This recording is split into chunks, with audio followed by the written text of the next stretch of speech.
Fan Yu likes to visit haunted houses because he likes the company of ghosts. Chen Gu came to this unlikely answer after listening to all of Teacher Gao's reasoning. I don't dare diagnose this patient so easily. If you have time, you can bring him to see me. Teacher Gao also had not come across such a patient before. And he wished to inspect him in person. Psychological illnesses are very complicated, and there are too many uncertainties to their causes. It could be related to the boy's living environment, personal trauma, or even genetic inheritance. Chen Gu did not answer. When he came up with the conclusion that Fan Yu liked the company of ghosts, an extremely scary thought cropped up in his mind. He peeled open his raincoat to retrieve Fan Yu's drawing from inside his pocket. The Black House and the Red Little Humans. Before arriving at Muyang High School, Chen Gu had assumed that this referred to one of the buildings at the school, but none of the building there fitted Fan Yu's drawing. If anything, the squat dilapidated room shared by Fan Yu and his aunt had a closer resemblance to the drawing.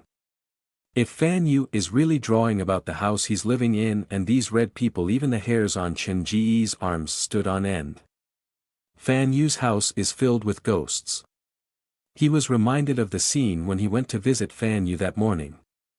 The aunt had been incredibly worried while Fan Yu locked himself up in his bedroom with the door and window closed, his head lowered, fully focused on his drawing. Every time, he only used the two colors, red and black. All of his drawings were about a black house and red people, but each drawing had a slight difference. Chen Ji's lips paled. He clearly remembered that the position of the red people was different in every drawing.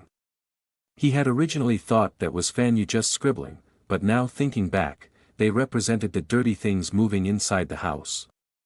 Fan Yu can see them. Chen Gu sucked in a cold breath, and more details from when Fan Yu was inside his haunted house continued to surface. When Chen Gu was talking to the little boy, the latter had kept looking behind Chen Gu, especially at his shadow. Fan Yu had said 2 sentences inside the haunted house, and both of them had been directed at Chen Gu. At the time, Chen Gu had assumed that the kid had taken a liking to him, but now he realized that the boy probably treated him as kindred spirit. No wonder he's afraid of sunlight and likes to visit haunted house. The boy's perception has been seriously twisted. Chen Gu gripped the phone tightly. He did not know why Fan Yu had turned out that way, but the boy's various curious actions and the testimony from the woman had led Chen Gu to a scary speculation. In a similarly rainy night a few years ago, the boy had disappeared. Tragedy had befallen his parents after they went to look for him. To able to kill 2 grown adults and deal with their bodies and crime scene on a stormy night required plenty of careful planning and preparation. Although, viewing this from another perspective, if someone did have the intention to harm Fan Yu's parents, why would a killer with the ability to hide the bodies perfectly and clear their every trace from the crime scene let Fan Yu go? When his aunt told Fan Yu that his parents had gone to heaven, Fan Yu had examined the well closely because he said that heaven was inside the well. This meant that he knew his parents' bodies were inside the well. He had seen everything. He was one of the witnesses, so the killer had no reason to let him live. Chen Gu narrowed his eyes slightly as a chill coursed through his body. That is, unless the killer knew the boy or was the boy himself. Regardless of which one it was, either possibility made Chen Ji's heart cold with fear. The aunt herself was also a prime suspect. There were way too many plot holes in her story, and when she supposedly went into the kitchen to pour water for Chen Gu, she should not have wasted so much time in there. Then, during the conversation, and even before he left, she had kept reminding Chen Gu to take a sip of the water. At the time, Chen Gu had been too focused on his mission to be careful of her kindness, but thinking back, he suspected that something had been done to that glass of water.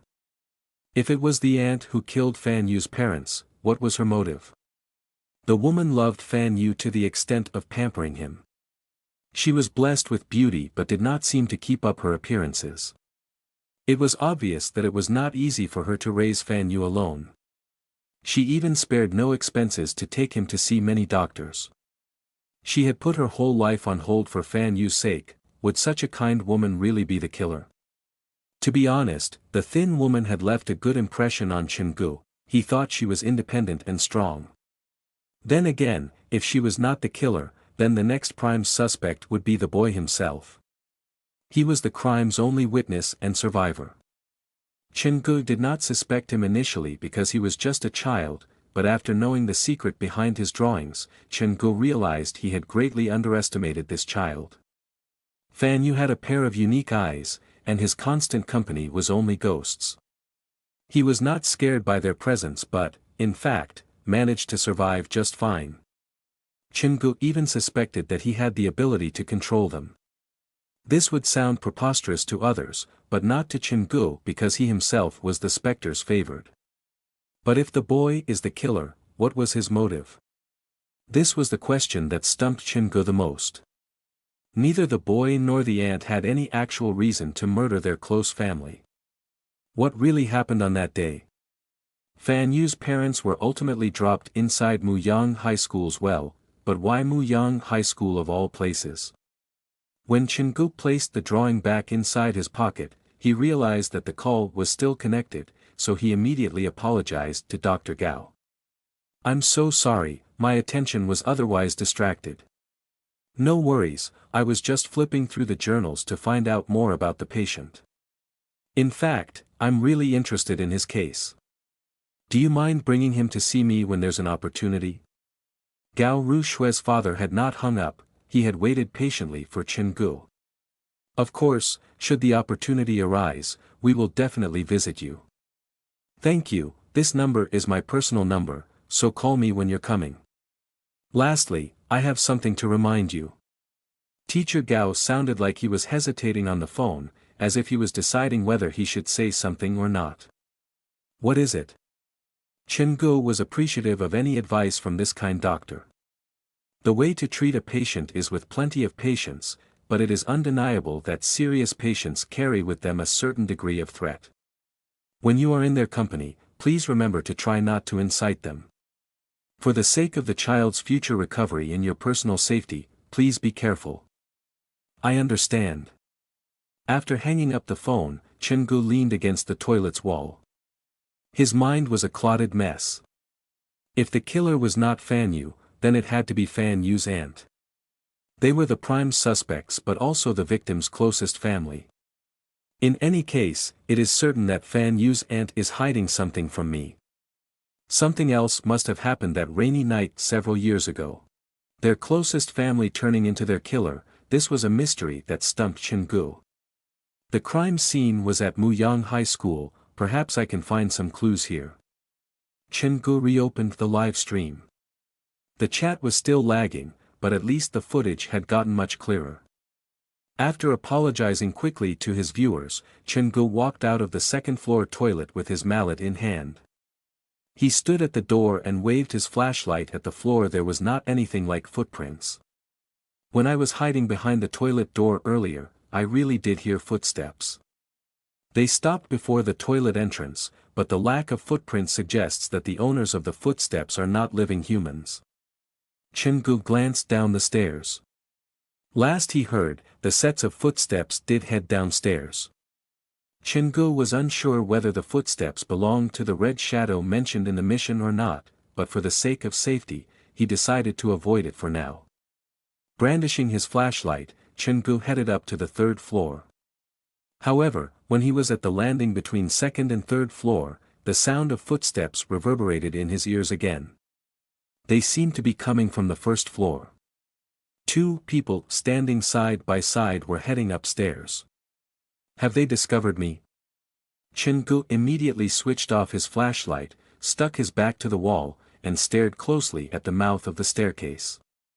The footsteps did not stop, and they walked onto the second floor. It sounds like they're heading into the second-floor toilet. Just as this thought crossed Chin Ji's mind, the sound of cubicle doors being opened appeared beside his ears. The cubicle doors were opened one after another, 6 times. They seemed to be checking the toilet cubicles. Chingu leaned closer to the railing and tried to poke his head out to take a closer look at the situation on the second floor. After the cubicle doors stopped moving, so did the footsteps. It appeared like everything Chingu had heard earlier was part of his imagination. He waited for 5 minutes on the stairs but could not hear any weird sounds coming from the second-floor toilet anymore. The lack of footsteps means that the walking spirits are now inside the toilet. They're probably hiding in one of the cubicles, waiting to ambush me. Chingu might have a powerful heart, but it did not mean that he had no fear. A surprise from inside the toilet cubicle would probably scare him quite a bit. Since the spirit is now hiding inside the second-floor toilet, it's the perfect opportunity for me to check out the third floor. Chingu did not turn on his flashlight. Thanks to the yin-yang vision, the reward he had received from completing a nightmare mission, even though it was not as magical as described by the black phone, it did greatly improve his sight, enabling him to see better than most at night. In the darkened night, thunder flashed occasionally across the sky, giving Chingu a temporary glimpse of his surroundings. It created an eerie atmosphere. He feared that one of the lightning flashes might enable him to see things that he did not want to. Chingu looked left and right several times as he stood at the entrance to the third-floor toilet. There was nothing in sight, so Chingu stepped into the toilet. The third floor's toilet was even more curious than the ones on the first and second floors. The window was boarded up, and the walls were unstained. The place seemed to have been abandoned even before the school was closed down. All 6 cubicles were closed, giving Chingu a strange feeling that every single of them was hiding a scary surprise. The 5th and 6th cubicles in the first-floor toilet were closed because they were storage rooms for cleaning supplies. Could that be the case again? Chingu walked to the first cubicle and leaned toward the door. There was no sound coming from within, definitely no crying of babies or giggles of girls like he had anticipated. Then, he did something even braver. He knelt on the floor and peered through the bottom opening. Empty.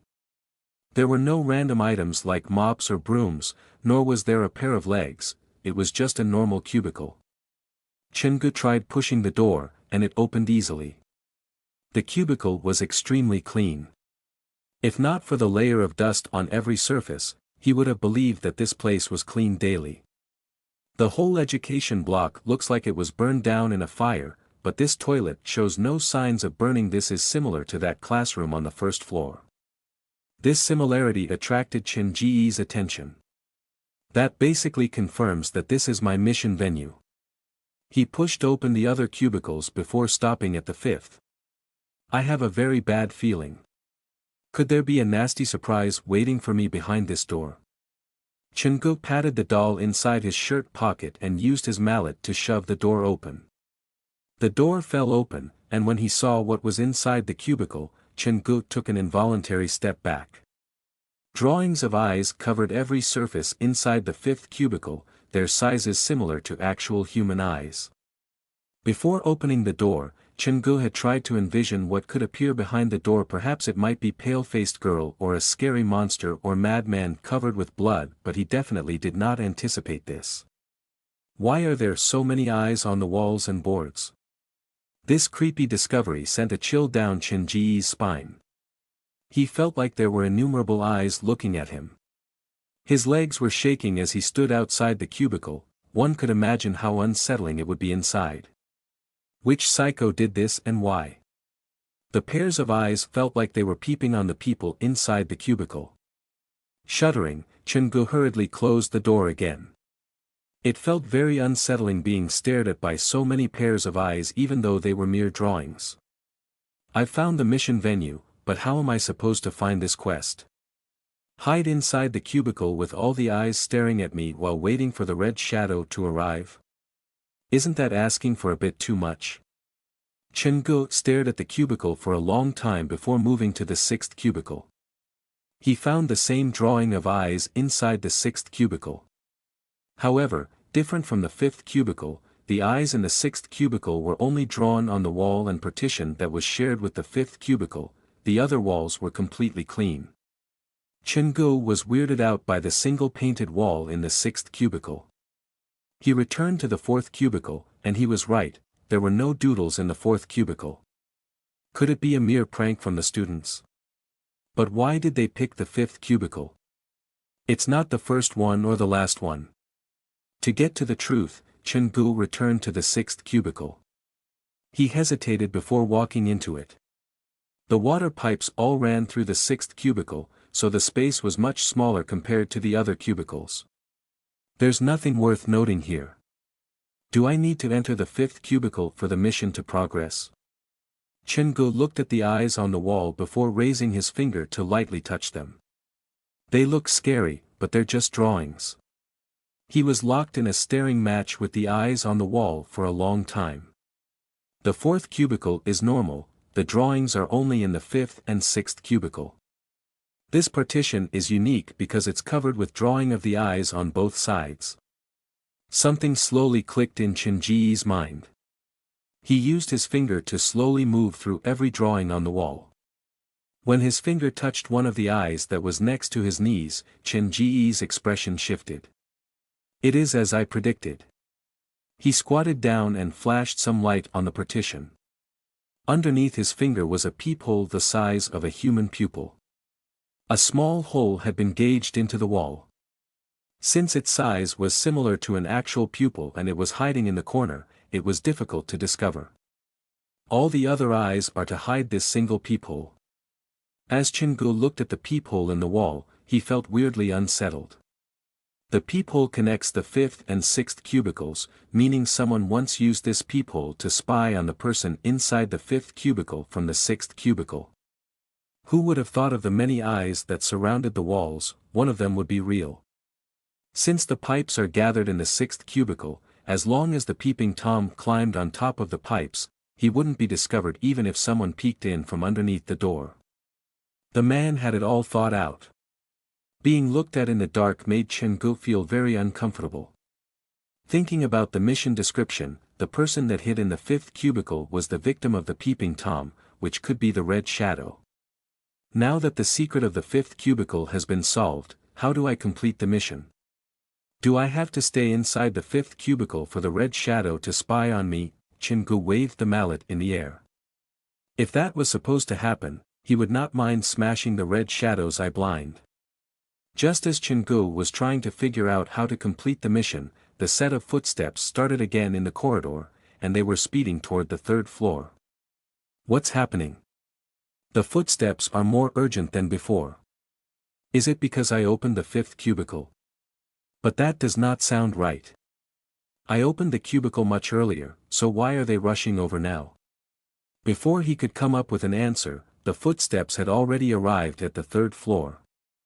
Chen-gu was standing inside the sixth cubicle, so his only choice was to step into the cubicle and close the door. The moment he did, the footsteps entered the third floor bathroom.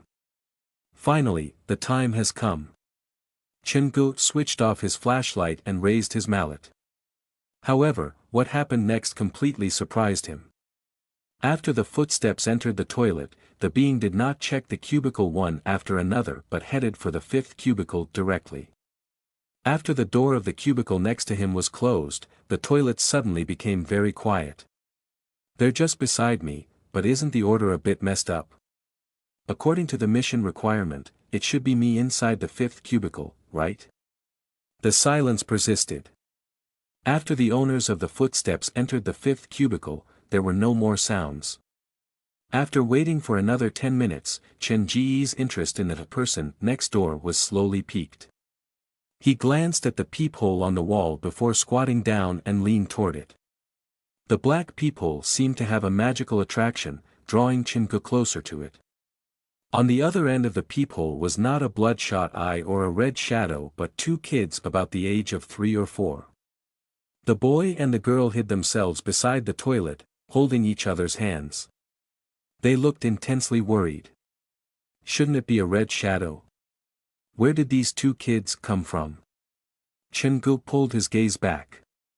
The two children next door could not be described with the word scary. Another side mission related to the well mentions a brother and sister. Since the deep well is related to Fanyu, could these two be the aunt's son and daughter? But why would they appear here? And they look like they are being chased by something. A series of questions appeared in his mind. Chen-gu gripped the mallet tightly. If his opponent was these two children, he had confidence he could win. I should wait a little longer. I have a feeling that things aren't that simple. The night darkened, and suddenly, the silence in the third-floor toilet was shattered by a new set of footsteps that came from the corridor. Chun-Guk pulled the cubicle door open a sliver and looked out. When the footsteps stopped at the toilet entrance, a faded red shadow was reflected on the tiles on the toilet wall. It's finally here. Chun-Ji's mission target had finally arrived. He did not dare to breathe as his eyes were staring at the door. The sound of footsteps became clearer, signifying that the red shadow had entered the third-floor toilet. Creak. The first cubicle's door was pulled open, and Chun-Guk saw a blurry red shadow poke its head into the cubicle. It stopped for a long time before moving to the second cubicle. This was the first time in his life that Chun-Guk felt the sound of door opening was so grating. Very soon, the doors to the second, third, and fourth cubicles were pulled open, and the red shadow stopped before the fifth cubicle. Watching this unfold, Chun-Guk tensed up. His body was like a pressed spring, about to explode at any moment. If he had followed the mission's instructions, he would have been the one inside the fifth cubicle, and what the red shadow was about to do inside the fifth cubicle would be the thing that should have happened to him. In the silent and dark toilet, the red shadow gripped the door of the fifth cubicle and slowly pulled it open. The room felt like it had turned darker. Children's cries and laughter appeared from the cubicle next door. The red shadow stood at the door but did not go in. It looked left and right before moving to the last cubicle. From the sliver of the door that was left ajar, Chun-Guk saw the red shadow stop before the sixth cubicle. There was just a thin partition between them. Time seemed to have slowed down for the imminent confrontation. Several seconds later, the red shadow leaned toward the door, and at the same time, Chun-Guk raised his mallet. Chun-Guk watched as the red shadow made contact with the door. As the door creaked open, every muscle in Chun-Ji's body tensed. Before the door was completely opened, the red shadow had started to phase through the door. Facing the dangerous threat, Chun-Ji's survival instinct caused him to smash his mallet on the red shadow, and in the same motion, he aimed a strong kick at the door. Bang! The decrepit cubicle door understandably could not withstand his assault.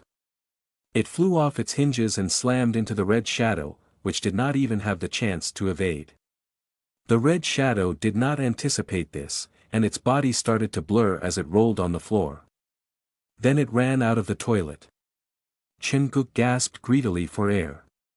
He had expected a fierce battle, but his opponent appeared to have a much weaker heart than he had anticipated.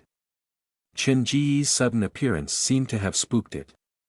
Has the thing forgotten its ghostly identity?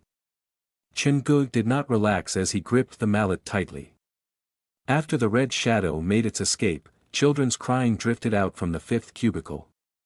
The two kids, who Chun-Guk assumed to be the woman's children, were still inside the toilet. Stop crying. This was a common trope in scary movies.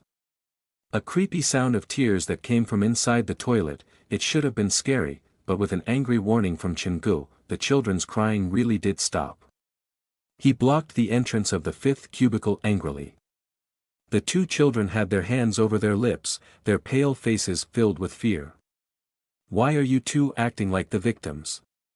Chun-Ji's emotions were a bit out of control from the intense confrontation with the red shadow. His loud voice combined with the dangerous-looking mallet scared the two kids in the cubicle. They held each other's hands as they half crawled, half ran out of the toilet. Was I being a bit too harsh there? The two children could very well be Fan Yu's brother and sister. Whether it was for the Deep Well mission or to investigate the disappearance of Fan Yu's parents, he had to follow the two children. The two kids ran very fast while Chun-Guk chased after them. They soon left the education block and entered the office building next to it. Chun-Guk followed closely behind them. When he got onto the second floor, the two kids suddenly disappeared. Where did they go? The interior of the office building was different from the two other buildings at Muyang High School, the whole building had been spared from the fire, and it was much cleaner. Chen-go pushed open a random door and peeked in. The room had 2 tables and a bookshelf. There was flower pot sitting on the window sill. They disappeared in the blink of an eye. Where could they be hiding? After walking deeper into the room, Chen-go noticed a faded plaque lying on the floor. It read, Mathematics. All of the mathematics classes at Muyang High School were held in this one small room. Chen-go soon realized why. After all, Muyang High School did not have that many students, they could easily fit into one room. Also, fewer students meant a smaller number of teachers. This room was probably the office for the mathematics teacher as well. He took a cursory look around the room. He discovered a rotten school bag inside the drawer of one of the tables. The bag was tiny and had cartoon prints on it. Chen-go placed it on the table and opened the zipper. There was a cartoon coloring book and a box of crayons inside. Why would these things be inside the mathematics teacher's office? The contents of the school bag did not seem to be for high school students. Chen-go surmised that the school bag probably belonged to the mathematics teacher's child, and the bag had been left behind for some reason.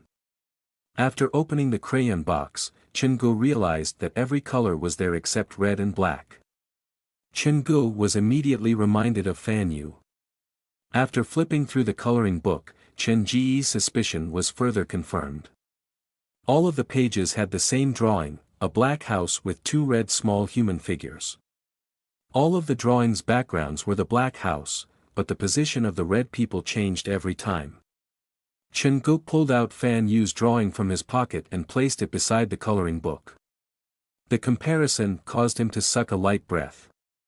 At least the boy's painting style has remained the same after all these years.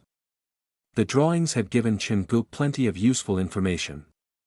The rotten school bag and the spider webs that filled the drawer meant that the bag had been shoved inside the drawer way before Muyang High School was closed down. This meant that the boy had started to draw ghosts from a young age. His pair of eyes had probably been like that since birth. If the black house in the painting was his home, then starting from several years ago, 2 ghosts had been residing in the boy's home. Relating it to the aunt's testimony and what Chen-go had seen earlier, the 2 ghosts were most likely the aunt's children. After living together for so long, the aunt must know that Fan Yu has a special vision. Chen-go looked at the 2 red and black drawings. It is because she knew that she was so willing to bring Fan Yu to the haunted house. She probably pampers Fan Yu thusly because she is channeling her love for 3 children into that one boy. The appearance of Fan Yu's school bag also told Chen-go another thing. This room likely belonged to Fan Yu's father. He was Muyang High School's mathematics teacher. From the conversation with Fan Yu's aunt, Chen-go knew that Fan Yu's father had been fired from another school due to drinking. However, Fan Yu's aunt added that other schools rejected Fan Yu's father, and he had nowhere else to turn to, which was why he had ended up at Muyang High School. This made Chen-go curious. What kind of mistake had Fan Yu's father made after drinking that would make him blacklisted from the entire school district and be shown the door by normal schools? At the time, Chen-go had wanted to ask, but the topic had quickly been pushed aside by Fan Yu's aunt when she pulled out the mysterious photo. What kind of person was the missing father like? Chen-go drummed the mallet on the table in thought. He continued to look through the room and finally found several paper notes inside an abandoned book on the bookshelf. Teacher Fan, we know what you did in the 6th cubicle of the 3rd floor's female toilets. We demand that you apologize to the girl immediately. And get out of this school. You have 2 nights to come to a decision. We want an open apology. This is your last night. If you insist on staying at this school, then you shall stay here forever. The peeping Tom is Fan Yu's father. Chen-go never would have imagined that if he had not read the paper notes. Looks like I was right. Fan Yu's aunt has been hiding something crucial from me. When Chen-go was trying to deduce the killer earlier, he had been missing a crucial element, a motive. The notes had provided him with a new line of inquiry. There are 3 notes, and they have different handwriting. This means that at least 3 people knew about teacher Fan's dirty secret. Chen-gu did not touch the notes inside the book. The paper was fragile from the passage of time, and he was afraid that his touch might ruin the key evidence. The handwriting on the paper is very clear. Teacher Fan kept these 3 notes probably to find the students by comparing the handwriting. After all, Muyang High School is small, with the convenience of being a member of staff. 3 days would have been more than enough time to inspect the handwriting of all the students at this school. Chen-gu memorized the contents of the notes. To be honest, he was rather curious as to how the 3 students discovered the secret of the cubicle. Were they all victims? But that does not seem like that from the tone of the notes, especially the last one. If you insist on staying at this school, then you shall stay here forever. That definitely doesn't sound like something a victim would say. The message communicated by the 3 notes was extremely clear, but their demands sounded rather juvenile to Chen-gu. The correct solution to deal with people like Fan Yu's father was to report to the police and not ask for something like a public apology. If anything, the exposure of the incident might exacerbate the situation, for it might cause further trauma to the victim. The content of these notes does sound like they came from students. Could they be the ones who tossed teacher Fan into the well? Chen-gu had the motive, but the timing was all wrong. There were 2 adults who disappeared that night.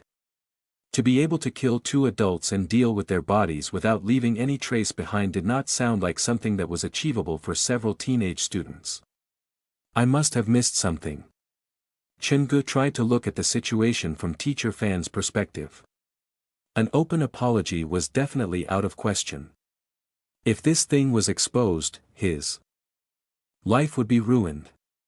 He already had a record before coming to Muyang High School, and the punishment for repeat offender would be serious. Fan Yu's father knew about that. It was why he had kept those paper notes. He had probably planned to sniff out the students who had threatened him and deal with them personally, but from the result, it seemed like his 3-day search came up with nothing. Here's the conclusion of everything I've found so far.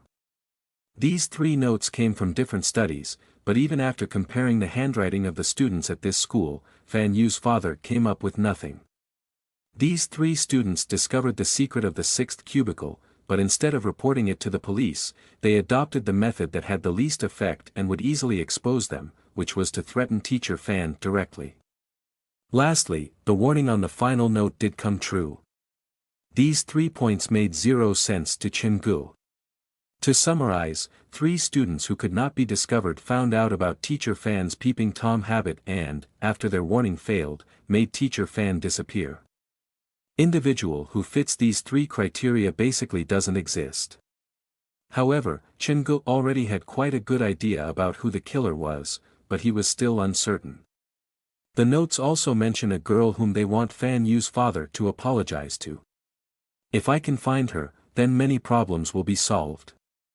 After recording everything with his camera, Chen-gu shut the book and placed it back where it had been. If I did not stay to look through the drawers, I wouldn't have discovered these notes that are enclosed inside the book. Looks like to solve any mystery, everything starts with the details. Chen-gu exited the mathematics room and went through the other rooms but came up with nothing. It's already 10:30 p.m. There won't be enough time to complete the remaining 2 side missions if I continue to slug like this. Chen-gu exited the office with the flashlight. He searched the school ground for the well but could not find anything like that even after a 1-hour search in the rain. Where could this well be? The black phone cannot possibly be mistaken. Chen-ji's pants and shoes were drenched, and he looked positively haggard. There only half an hour left until midnight. I'll need to leave the well mission and find shelter. Chen-gu lowered his head to hide from the rain as he walked toward the education building. He wanted to reach the sealed classroom before midnight. If the mission was too difficult, the plan was to give up. Chen-ji's boots felt heavy from the water and every step left a clear footprint on the floor. After entering the education block, Chen-gu headed directly for the sealed classroom. Looking from outside the window, the single table in the middle of the room that had the textbook, pen, and paper on it did look weird. It looked stranger than I expected. Muyang High School had originally been a crematorium. Chen-gu read from the online threads that the sealed classroom was exactly the location of the crematorium's former morgue. It had powerful yin energy, and that was why the headmaster had kept the classroom sealed. Some said a school bus ran into a huge accident when they were out on a school trip. Many people died, but the spirits of the students still came back to school. The headmaster had to leave this classroom open to accommodate them. The last explanation was the most inspiring. Before Muyang High School was closed, the school was the worst school in Zhejiang. Their collective score was always first, counting from the bottom. To improve this situation, some of the staff suggested arranging the classes according to their results. The worse the result, the further to the back their class would be. However, this suggestion was vetoed by the headmaster, and he sealed the classroom to tell the students that no one was born in the last place, and labeling them as such would be a horrible mistake. There were many other rumors about the sealed classroom at Muyang High School, but Chen-gu could only remember these three, which were most discussed. He checked the time again. At 11:36 p.m., he opened the door and went into the sealed classroom. Chen-gu moved quickly, and his target was clear, which was to take a closer look at the things on the table at the center. When he entered the room, Chen-gu did not feel that the classroom was any different from outside, perhaps slightly quieter. Chen-gu looked at the textbook and the paper, but there was nothing notable written on them. However, when he picked up the textbook, he discovered there was plenty of writing carved into the wooden table. The writing was carved onto the table with the end of a pen. Each marking went deep into the surface and spoke of the writer's pain and desperation. The writings were all collected at the center of the table. Chen-gu bent down toward the table to get a closer look. The eyes on the toilet wall came alive. I saw it, the eyes were moving. I don't know why I would imagine that, but from that day onwards, I feel like a pair of eyes has been following me. They could be hiding anywhere, inside the drawer, under the bed, behind the pillow. I've lost the courage to even look inside my bag, afraid that a pair of eyes will look back at me. I'm afraid of being left alone. I don't dare enter tight spaces. I'm scared of the dark. The moment the lights are switched off, I scream, waking up from a nightmare. I believe I've lost my mind, and the pair of eyes is watching me slip down the spiral of insanity. What should I do? A pair of eyes is following me. They must be hiding somewhere, and they look familiar, but I cannot place them. I have told my parents and the class teacher about this, but they brushed me off, saying that I probably need to lay off the heavy studying. They are probably right. I'm probably too tired, or else why would I think the pair of eyes look so similar to the class teacher's eyes? My parents told the teacher to keep a tab on me, and I know they meant well, but whenever I'm close to the respected class teacher, I just want to grab a pen and jab his eyes blind. Have I finally gone off the deep end? I don't dare tell more people about this. I'm afraid of the eyes, and afraid that people might call me crazy. I pretend to laugh and smile like I used to, but the appearance of the eyes has gotten far more frequent. I don't know who I can trust. I feel like I'm breaking down. Horrible thoughts appear in my mind when I see needles or fruit knives. I find myself wailing for no reason. I want the tears to stop, but I can't control them. I know they are watching. This cannot go on any longer. I only seek release. I hope the rumors about this classroom are real. I am willing to give up everything just to destroy that pair of eyes.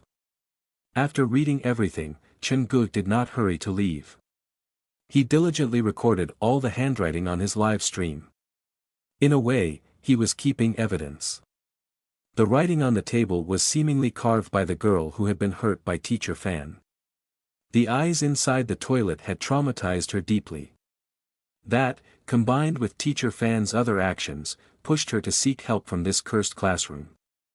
After she paid her dues, Fan Yu's parents really disappeared. In a way, those eyes that haunted her were indeed dealt with. Chen-gu realized this sealed classroom played a key role in the whole process. In other words, teacher Fan's real killer might have been the things that resided in this classroom. The paper notes with 3 different sets of handwriting belonged to 3 people who didn't exist among the existing student roster and had the capability to kill. If the ghosts inside this classroom were the killers, they did fulfill the 3 criteria perfectly. Chin-gu looked around him, and his heart started to waver.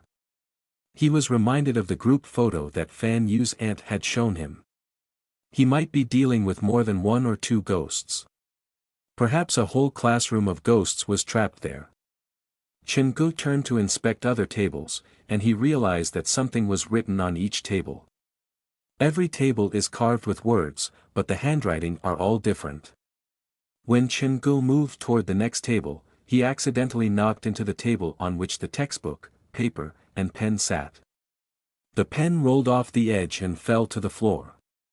When Chin-gu bent down to pick it up, an arm from beside the table reached out to pick up the pen and hand it to Chin-gu. "Thank you."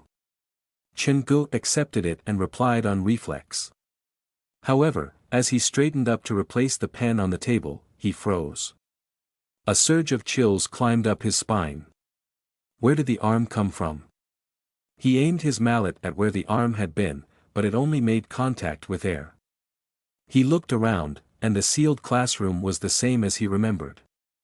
The tables and chairs around him remained unchanged, but Chin-ji's gaze did change. There's a classroom at the end of the corridor that's always sealed.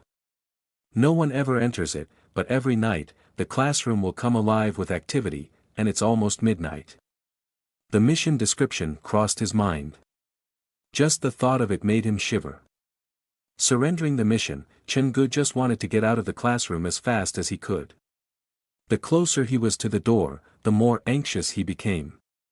He anticipated that the door would close at the final moment and he would turn to see the whole classroom filled with people.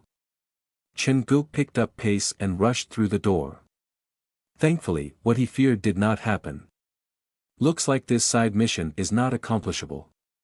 Chin-gu looked at the classroom and realized the rumors were probably real. The whole class had turned into ghosts and stayed to haunt the place. After closing the classroom door, before he could catch a break, Chin-gu lowered his head and saw something. That gave him the shock of his life. There was another set of footprints outside the classroom beside him. The person seemed to have stopped in front of the classroom for a long time before leaving. These look like the prints of rubber shoes. This person came prepared.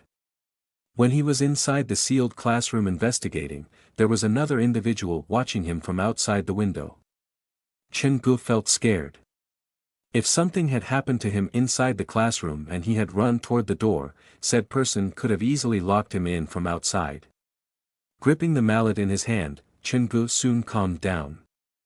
Footprints can't be hidden that easily. I'll need to find this person first before I decide what to do. He followed the footprints, and the other person did not seem like they were planning to hide. The trail of footprints was clear, like they were waiting for Chin-gu to come find them.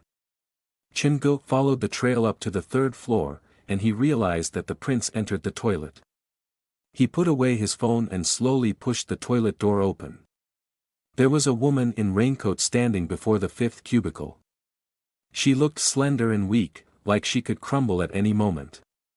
Whether you're a human or a ghost, you're not leaving here until you give me an explanation, Chin-gu warned while maintaining a 3-meter distance from the person. After a long time, the woman removed the hood of the raincoat to reveal her face. I really didn't think you would come here. I'm here to save you. The woman who appeared at Muyang High School at midnight was Fan Yu's aunt. Save me? Chin-gu did not believe her fully. Fan Yu's aunt was still a suspect. He had not forgotten about the woman's insistence on giving him that glass of water.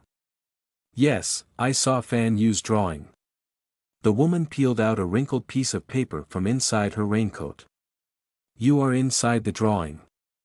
Place it on the floor and take a few steps back. Fan Yu's aunt dropped the drawing and retreated to stand beside the 6th cubicle. Chin-ji's suspicion toward the woman lowered since she was so cooperative. He walked forward to pick up the drawing. There was a black building on the paper. The building was filled with red humans, but standing apart from the rest, as if the red humans were afraid to be near it, was an extremely conspicuous black man. You said that I am inside the painting. What is your evidence? Of course, Chen-gu would not buy her story with just a single painting. The people inside Fan Yu's painting have always been red in color. In fact, this is also the first time I have seen a black figure. I thought about it for a long time and deduced that you have to be this black person because in the past month, you are the only outsider who has been to our house. Fan Yu's aunt stood in the corner of the room, the rain on her raincoat dripping onto the floor, creating an uncomfortable rhythm. That's all. Then what is the meaning of these red people? What is the difference between the red and the black people? Fan Yu's eyes studied Chen-gu silently.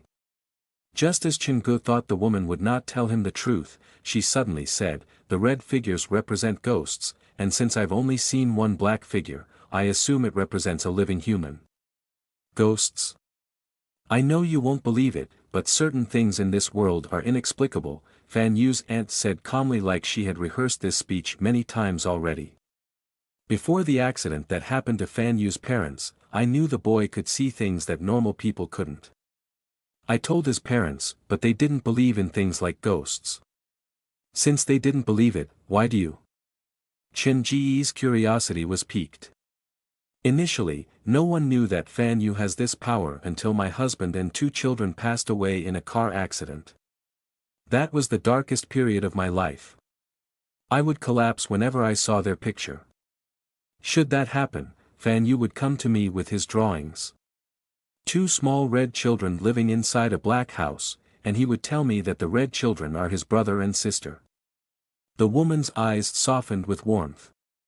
Naturally, I did not believe him initially, I assumed he was merely trying to make me feel better. But as the number of his drawing increased, my conviction started to shake. I would ask Fan Yu what his brother and sister were doing, and his description would be incredibly detailed. Sometimes, he even mentioned little habits of my children that only a mother would notice and know. That was when you believed Fan Yu can see ghosts. Yes, or I admit perhaps I wish that it is real. Sometimes, I even see my own child possessing Fan Yu's body. Even if what you're saying is true, a child's painting still represents nothing. Don't tell me every human that appears in his drawing will die. Chen-gu asked cautiously. You can turn over the paper to look underneath it. Following her instruction, Chen-gu turned the paper over. There was another drawing. This time, it was the painting of an old well. Inside the well, several figures that were redder than usual were climbing out, while a black person stood beside the well. Interestingly enough, the location of the black figure inside the well painting overlapped with the black person's position in the black house on the other side. According to legend, there is an old well at this school that has claimed many lives. The ghosts inside the well are coming out, and you're standing beside it, meaning you've been targeted by the ghosts. If you stay here any longer, accidents might happen, Fan Yu's aunt said sincerely. It did sound like she was concerned for Chen-gu. Touching the paper, Chen-gu stared at the drawings for a long time. He frowned slightly as he compared the 2 drawings, and an answer settled in his mind. Looks like I've misunderstood you. Chen-gu put Fan Yu's painting in his pocket, a non-verbal signal that he was not going to return it. Since I'm planning to leave, let's go together, this way we can watch each other's back. This place gives me the creeps. You're right. Fan Yu's aunt nodded as she walked toward Chen-gu. Chen-gu seemed to have trusted her fully. He turned to walk away, exposing his defenseless back to the woman. The pair walked one in front and one at the back. Chen-gu walked very slowly, holding his mallet. Fan Yu's aunt behind him seemed to fear being left alone, and she slowly increased her speed. If someone was in front to see Chen Ji's expression, they would be shocked to see how calculative the glow in his eyes was. As the distance between them drew closer, as Fan Yu's aunt was about to reach Chen-gu, this slender woman showed a face that was suddenly different from before. Her face was tense, and her hand underneath the raincoat, which was carrying something, reached out to stab Chen-gu. I knew you are suspicious. Chen Ji's reaction was faster than she had anticipated, and the man was crueler than she had thought. The mallet went for her hand, and a kick came soon after. Bang! After Fan Yu's aunt was knocked into the toilet's wall, the thing in her palm clattered to the floor. Chen Gu walked toward her and saw it was a paring knife. The thing was small and was normally used to bone meat, an extremely sharp implement. Her hair falling all over her face, Fan Yu's aunt crawled up from the ground like a vicious ghost. However, Chen Gu did not give her any chance to counter and helped her to the floor again. I've suspected you since I visited your place, but I could not find any proof. Now, you've finally shown me your true face. The difference in strength was obvious. Fan Yu's aunt tried several times but could not get up. All she could do was glare at Chen Gu hellishly.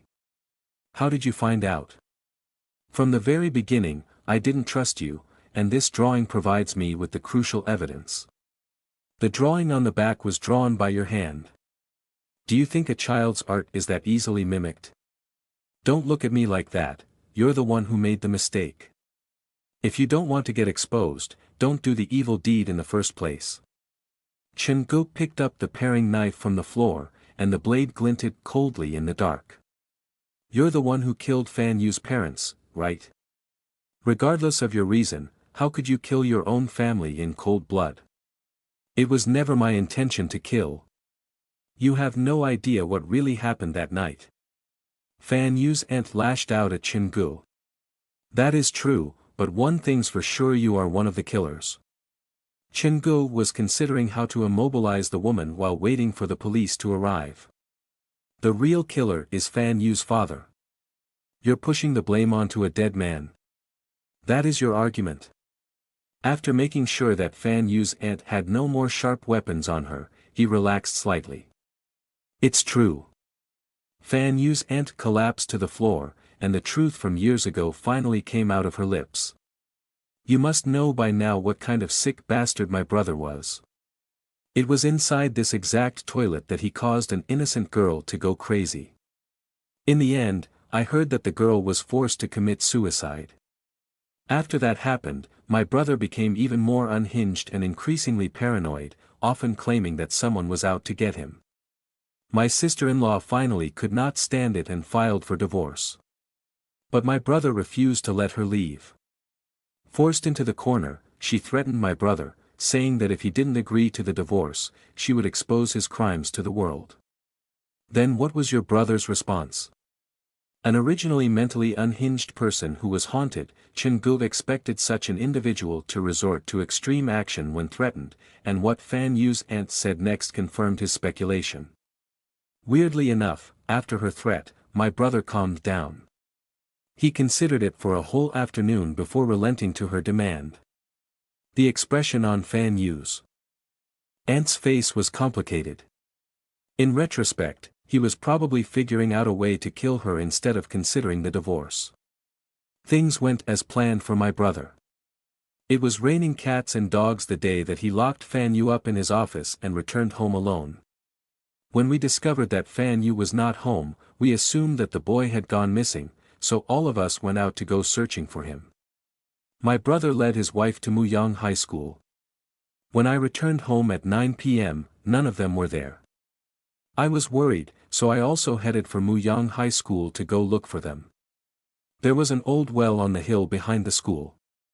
A few days before that, there had been a landslide caused by heavy rain, and the well had been buried.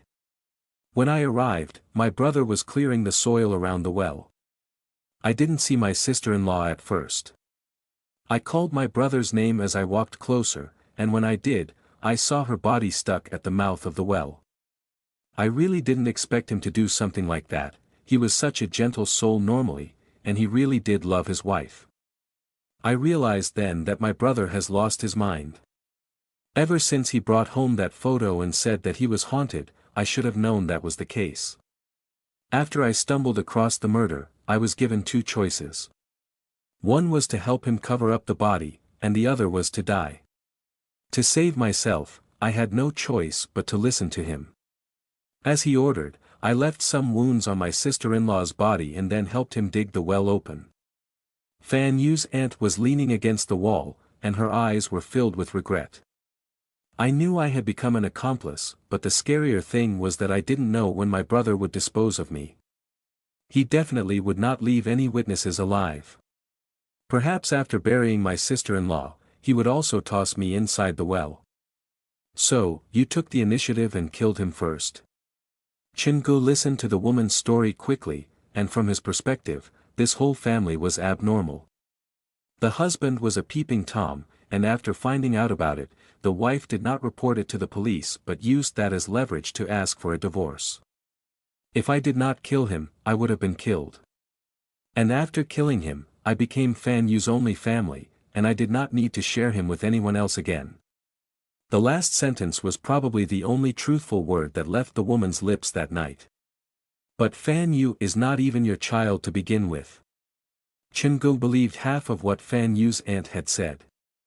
There was no way to confirm things that happened 3 years ago, and there was no one to counter Fan Yu's aunt. You're wrong. My children have possessed Fan Yu's body, and that is why he is familiar with my children's habits.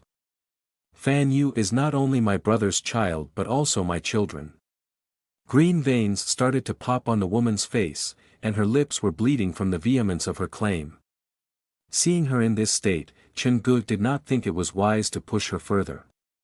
This woman said that her brother was crazy, but from how he saw it, she was not that normal herself.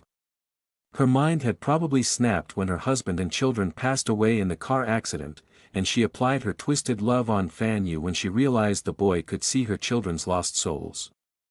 Looking at the distraught woman, Chin-gu was reminded of the mission description given by the black phone. Everyone has a deep well inside their heart where shameful and unknowable secrets stay buried. Get up, show me to the well where your brother's body was dumped. The well has already disappeared. After my brother shoved my sister-in-law down the well, I pushed him in. He broke his fall on top of my sister-in-law's body. He screamed and cursed from inside the well, but no one could hear him because of the heavy rain. Fan Yu's aunt pulled at her hair nervously, her arms continuously shaking. I filled the well up with soil, and 3 years have passed since then. I don't even know where to start to look for the well. You only need to give me a general area, Chin-gu said in a normal tone, but it elicited a violent reaction from Fan Yu's aunt. No one will be able to find them. Memory struck the woman's heart like a knife, and her expression twisted with ferocity. I will raise Fan Yu alone, I will give him all the love he needs. If you really love Fan Yu, you wouldn't have done this. Your love benefits only yourself, it's incredibly selfish. When they were at the haunted house, he had noticed that Fan Yu preferred talking to Chin-gu, a stranger, than deal with his aunt. It was obvious that they did not share a good relationship. You said that the period after your family's accident was the darkest moment of your life. It was Fan Yu who came to you with comfort by offering you the drawings of your children. He helped you out of sincerity, but you killed his father. Chin-gu was reminded of the small house that was filled with red figures. If he had not intervened then, things might have gone down a far worse and far crueler route. You should be glad that Fan Yu is still a child. Facing the punishment of the law would be good for both Fan Yu and his aunt. Fan Yu was searching for heaven inside the well, which meant that he had witnessed everything. He knew his aunt was the real killer. As he grew older, he might have repeated what his aunt had done, and with blood on his hands, his life would have been ruined. It's time to give this tragedy its closure. After ending the live stream, Chin-gu had called the police. With regards to the kind of punishment Fan Yu's aunt would receive, he really had no clue. The boy is forced to live with the killer of his parents. No wonder his psychological development is so stunted. You are the cause of his symptoms. When Chin-gu called the police, Fan Yu's aunt shook her head vehemently, and her lips moved before she ran toward the toilet door. Stop struggling. Chin-gu followed behind her. He was afraid that she might do something stupid. 2 of them ran to the first floor. When they passed the sealed classroom, Fan Yu's aunt suddenly tripped and stayed on the ground for a long time. It felt like someone had yanked on her leg. It was weird to say the least. Chin-gu stopped several meters behind her. Fan Yu's aunt was collapsed at the door to the sealed classroom, and Chin-gu was feeling apprehensive about this particular classroom.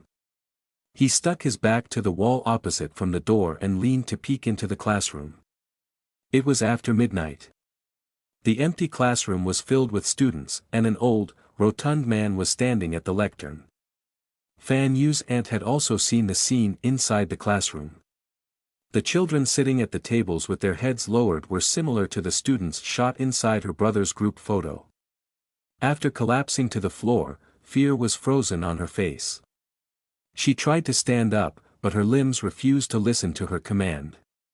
Shush! Chin-gu rushed to the woman's side to grab her arm and half-dragged her out of the education block. The rumors were real. Regardless of their cause of death, the students had all returned to that classroom. You saw it, right? Right, seeing them in a picture and seeing them in real life had a completely different feeling. The woman's eyes bulged out of their sockets, and her breath came haltingly. Let's leave this place for now. Chin-gu dragged Fan Yu's aunt to the entrance of the education block. Before they left, he turned back to glance at the classroom. The door and windows were closed, and it was completely dark within. I've been inside the school for so long already, and they haven't actively attacked me. Looks like they aren't malevolent spirits. Chin-gu had basis to believe that. The girl who was made insane by Fan Yu's father had committed suicide in that classroom, and the one who came out to help her was one of the spirits from that classroom. The people who wrote the warning notes to Fan Yu's father were the spirits. They were trying to protect the school's students, even though their method was a bit wrong. Chin-gu held Fan Yu's aunt as they wandered over to Muyang High School's front gate. They stood beside it to avoid the rain. It was already past midnight. Chin-gu did not think it is wise to stay inside that 3 buildings, plus he had a random variable in Fan Yu's aunt to be concerned about. At around 1 a.m., the rain started to slow. There was light coming toward Muyang High School. When Chin-gu saw this, he immediately turned on his flashlight and cried for help. As the leaves of the forest parted, a group of people forced their way through in their raincoats. Here. The suspect has already been detained. Chin-gu was excited, but when he saw the person who was leading the way, his confidence dwindled. Why is it you again? When Inspector Lee reached the gate and saw Chin-gu, his face began twitching. The same person has called the emergency hotline thrice in a week. This is the first time that has ever happened in the station's 35 years history. Did you know that? Even the officer who answers the calls felt like he can now recognize your voice. Chin-gu was made speechless by Inspector Lee. He too felt embarrassed. He quickly hauled Fan Yu's aunt off the floor and led her to Inspector Lee. Inspector Lee asked his men to break the school's gate open, and before entering, he asked, "She's also a victim?" "No, she's one of the killers." Chin-gu handed Fan Yu's aunt over to one of the officers. "One of the killers?" Inspector Lee flickered his flashlight thrice to alert his men. "There are other killers still hiding inside the school. The other killer is already dead." Chin-gu summarized everything he knew for Inspector Lee. This woman's brother was a voyeur, and after the brother's wife found out, she used it to leverage a divorce. Unwilling to part, her brother killed his wife, and she happened to see her brother do that. To prevent herself from being killed, she killed her brother. So, it was self-defense. Inspector Lee caught onto the key question. If that was the case, she should have reported to the police after that. However, after she killed her brother, she cleared the crime scene and left. The murder happened 3 years ago, and there is no other witness. Everything I know, it was she who told me. Chin-gu pointed at Fan Yu's aunt. So, it is not unlikely that she was lying. Where was the crime scene then? Inspector Lee had skipped even asking why Chin-gu was there. Even the assisting officers took this in their stride like it was not out of the ordinary to find Chin-gu there. That, you'll need to ask her. Chen-gu also wanted to know the location of the well. That was the last of his 4 side missions. Inspector Lee was far more experienced than Chen-gu at interrogating. He accepted a clean towel from his men before passing it to Fan Yu's aunt. Assault with intention to murder may send you to the chair, but if it was self-defense and the suspect shows signs of remorse, there might still be chance for you to see the light of day. Fan Yu's aunt gripped the towel silently. She did not look particularly afraid of death. Think about your family. At your age, you should have your own children by now. If you refuse to cooperate, you might never see them again. Inspector Lee soon found an opening, and the moment he said that, Fan Yu's aunt started to waver. After 10 more minutes of persuasion, she finally spoke. The hiding spot is at the hill behind the school, but I can only remember a general direction. She led Chen-gu and the police to a small hill behind the school. The bodies were dropped down a well. At the time, there was a landslide, and it covered the well completely. There was no road around Muyang High School for heavy-duty vehicles to enter. Thus, it would require manual labor if they wished to find that well. Chen-gu also considered that point. Inspector Lee, if we do not confirm her words as soon as possible, the case might shift when dawn arrives. Chen-gu squeezed to stand beside Inspector Lee. His heart was worried about his last side mission. Seal the scene first, and we'll wait for the crew to come with the necessary tools before the digging can start. Without the reminder from Chen-gu, Inspector Lee was already on the phone, arranging everything. At 2:15 a.m., the crew finally arrived. Inspector Lee assigned everyone their roles, and the digging began in earnest. Chen-gu also went to help by grabbing a shovel. He showed such conviction in his job that the officers were quite touched. At 3 a.m., the well at Muyang High School finally surfaced. At 4:30 a.m., the well was cracked open, and 2 bodies were retrieved from within. At the same time, Chen Ji's black phone vibrated. He received the mission accomplished message. Putting down the shovel, Chen-gu found a secluded spot and clicked the message open. You managed to reach the mission location on time, successfully experienced all 4 side missions, and survived until dawn. Muyang High School trial mission successful. A new scenario has been unlocked. Player can manipulate the props inside the set freely using the interface available on the phone. Trial mission completion rate more than 90%. Unlocked this mission's hidden item, the cursed ballpoint pen. The cursed ballpoint pen, broken. The pen spirit refused to answer to your call. It rolled its eyes at you before hiding away. Reading the mission clear message, Chen-gu sighed in relief. This trial mission with a 2-star scream factor had been easier than he anticipated, but that was probably because the spirits inside Muyang High School meant him no harm. When he was halfway through the mission, he had already noticed that the residents of Muyang High School were not baleful specters. Including the pen spirit, they had no malicious intent. What had happened to Fan Yu's father was merely karma. The most difficult side missions were definitely the classroom and the deep well. Even now, he still had not truly uncovered the mystery of the sealed classroom. He did go in to experience it once, and thankfully, the spirits inside did not make things too difficult for him.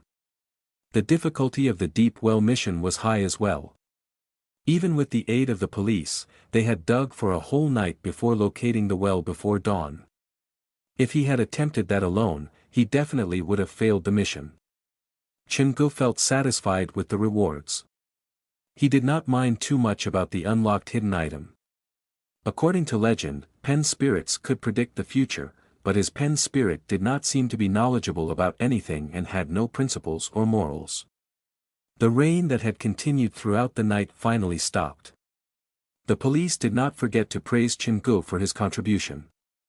After taking his testimony, they drove him home. The emergency call and a whole night of digging had led to tired officers. Inside the car, the one sitting next to Chen-gu was falling asleep. Chen-gu nudged his own body to the door to make space for the officer. The journey home was silent. Chen-gu arrived at New Century Park at 6 a.m. It could have been the yin-yang vision or constant exposure to spirits, but Chen-gu felt incredibly cold. He lay in his bed, but sleep would not come. He turned to his phone and was shocked to realize there were more than 10 unanswered calls and unread messages. Most of them came from Hisan, mainly asking about his safety and whether he needed to call the police. At the bottom of the inbox was a message from Dr. Gao. The good doctor said that Fan Yu's symptoms might be related to the people around him, and he advised Chen-gu to pay closer attention to such individuals in the boy's life. The message was sent at 12:30 a.m. By then, Fan Yu's aunt had come clean to Chen-gu. After replying to both Hisan and Dr. Gao, Chen-gu opened the video sharing app and clicked into his personal page. A 4-hour live stream, but not a word with the chat, and I even closed the stream several times in the middle without warning. I can only imagine the damage that was done to my popularity. After detaining Fan Yu's aunt, Chen-gu had closed the live stream in deference to Fan Yu's privacy and future. He did not have the time to explain the situation to his viewers, his attention had been required elsewhere. After loading the main page, Chen-gu glanced at the interface and was shocked to realize that his live stream's followers had increased to 39,000 users. I remember, before the live stream, I had less than 10,000 followers. What happened last night during the live stream? He had been so occupied with the side mission that he had allowed the live stream to play on its own. He did not think too much of it, so he was surprised by this sudden reward. Just as Chen-gu was trying to figure out what had happened, Hisan's call came. As he answered it, he could hear the commotion on the other side. "Boss! I knew you're still alive." Chen-gu ignored Hisan's celebration and asked directly, "What happened last night during my live stream? Why did my followers and views grow so tremendously? Since you started your live stream last night, the number has been growing, but it was incredibly slow until you started to play the pen spirit game. Someone created a thread on the app forum exposing Qin Guang for his plagiarism and then even attached your first live stream." Hisan's voice turned sharp from indignation. "Qin Guang's live stream plagiarized your content down to the analysis, set, and even the identity of the killer, who was played by an actor. The evidence was right before their eyes, but Qin Guang's fans refused to admit it. They started to slander your name in the thread, saying that it was you who was mimicking their idol. Probably just the 50-cent army one, nothing unusual. Then what happened next?" Many viewers went to Qin Guang's live stream to demand an explanation, but Qin Guang pretended not to have seen them. Not only that, he banned any viewers who brought up your name. However, with his high popularity and the all-in promotion by the platform, there were 800,000 viewers at the start of his live stream, and with the chat scrolling so fast, his team missed some of your mentions. Thus, a number of his viewers who were curious came over to your live stream. Hisan got increasingly excited. The highest viewers during your live stream was 50,000, but it was the combination of passers-by, paid viewers, Qin Guang's fans, and your own fans. It was a mess. You don't have any mods in your live stream, so even after the live stream had stopped, the chat kept going for another half an hour. By the way, thanks to this chaos, your live stream entered the popular ranking for the midnight session. Congratulations, not many newbie hosts can enter that ranking so early in their career.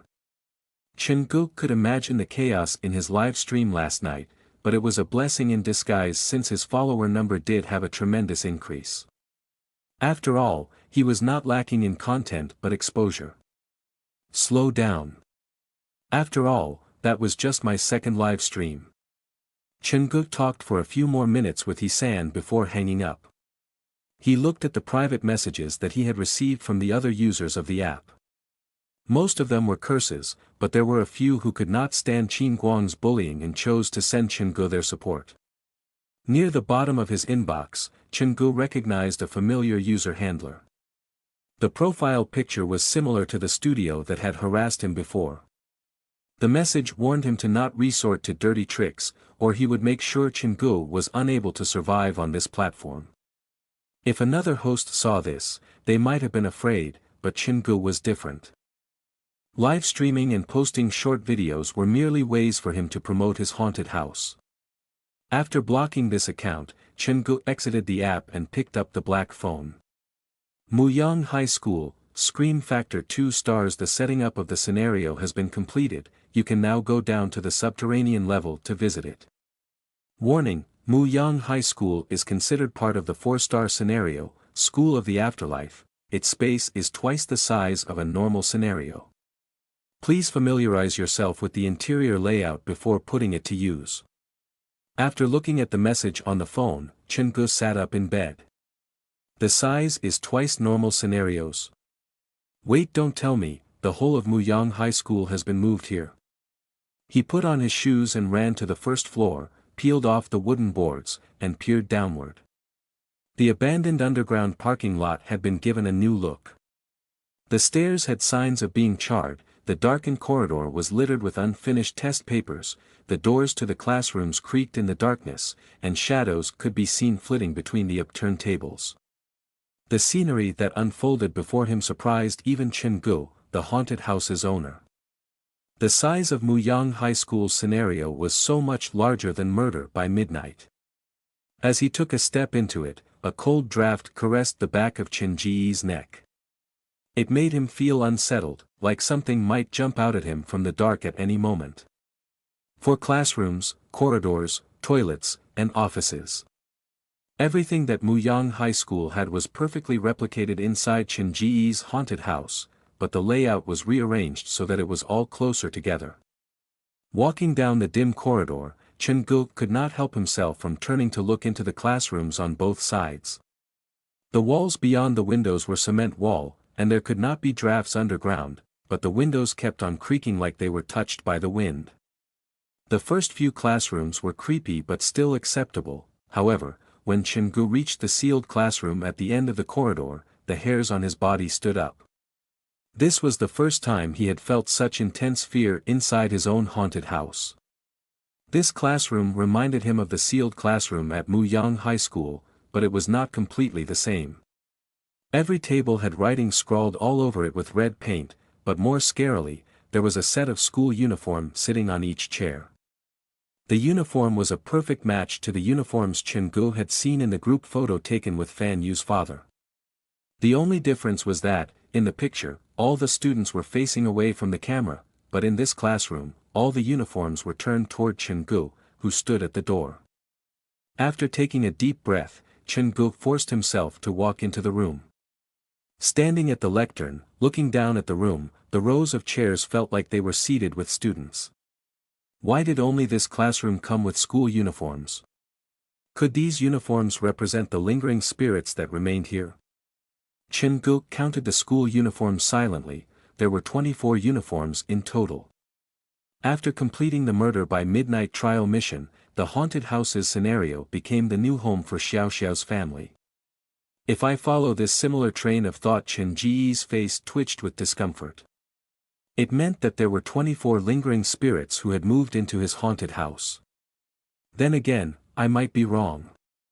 Chingu exited the classroom, closed the door, and continued to move forward.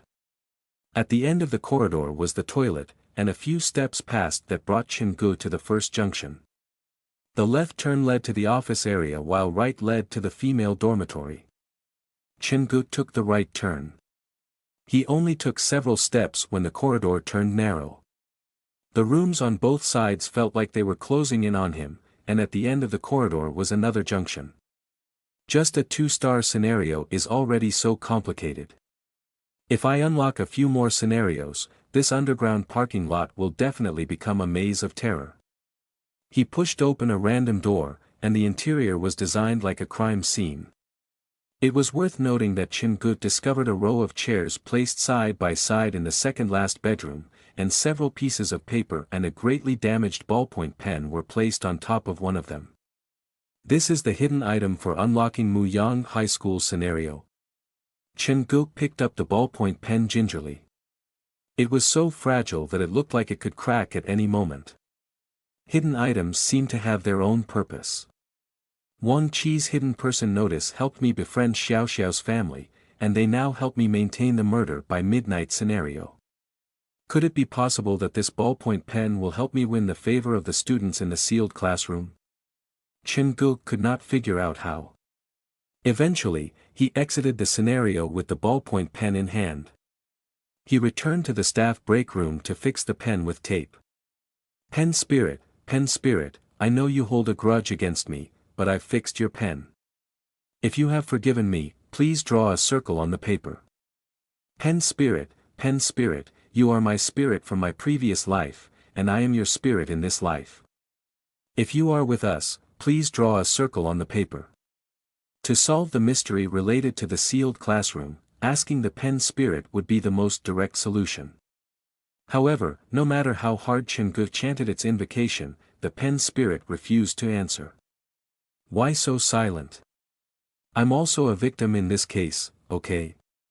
Chin-guk had no choice but to return the pen to the female dormitory. He took a tour around the place before returning to the first floor. The 24 uniforms in the sealed classroom were scary, but the impact was not enough.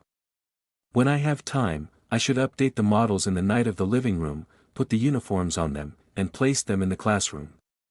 That should up the fear factor quite a bit. Chin-guk closed the wooden boards and was about to return to bed when his phone rang. He turned to take a look and was surprised to see that it was from Inspector Lee. Uncle San Bao. How can I help you? When Chin-guk returned from Muyang High School, Inspector Lee had stayed. He seemed to have been talking with the officers from the main city's investigation team. If you're not too busy, do you mind coming to the district police station? The killer wants to talk to you. Me?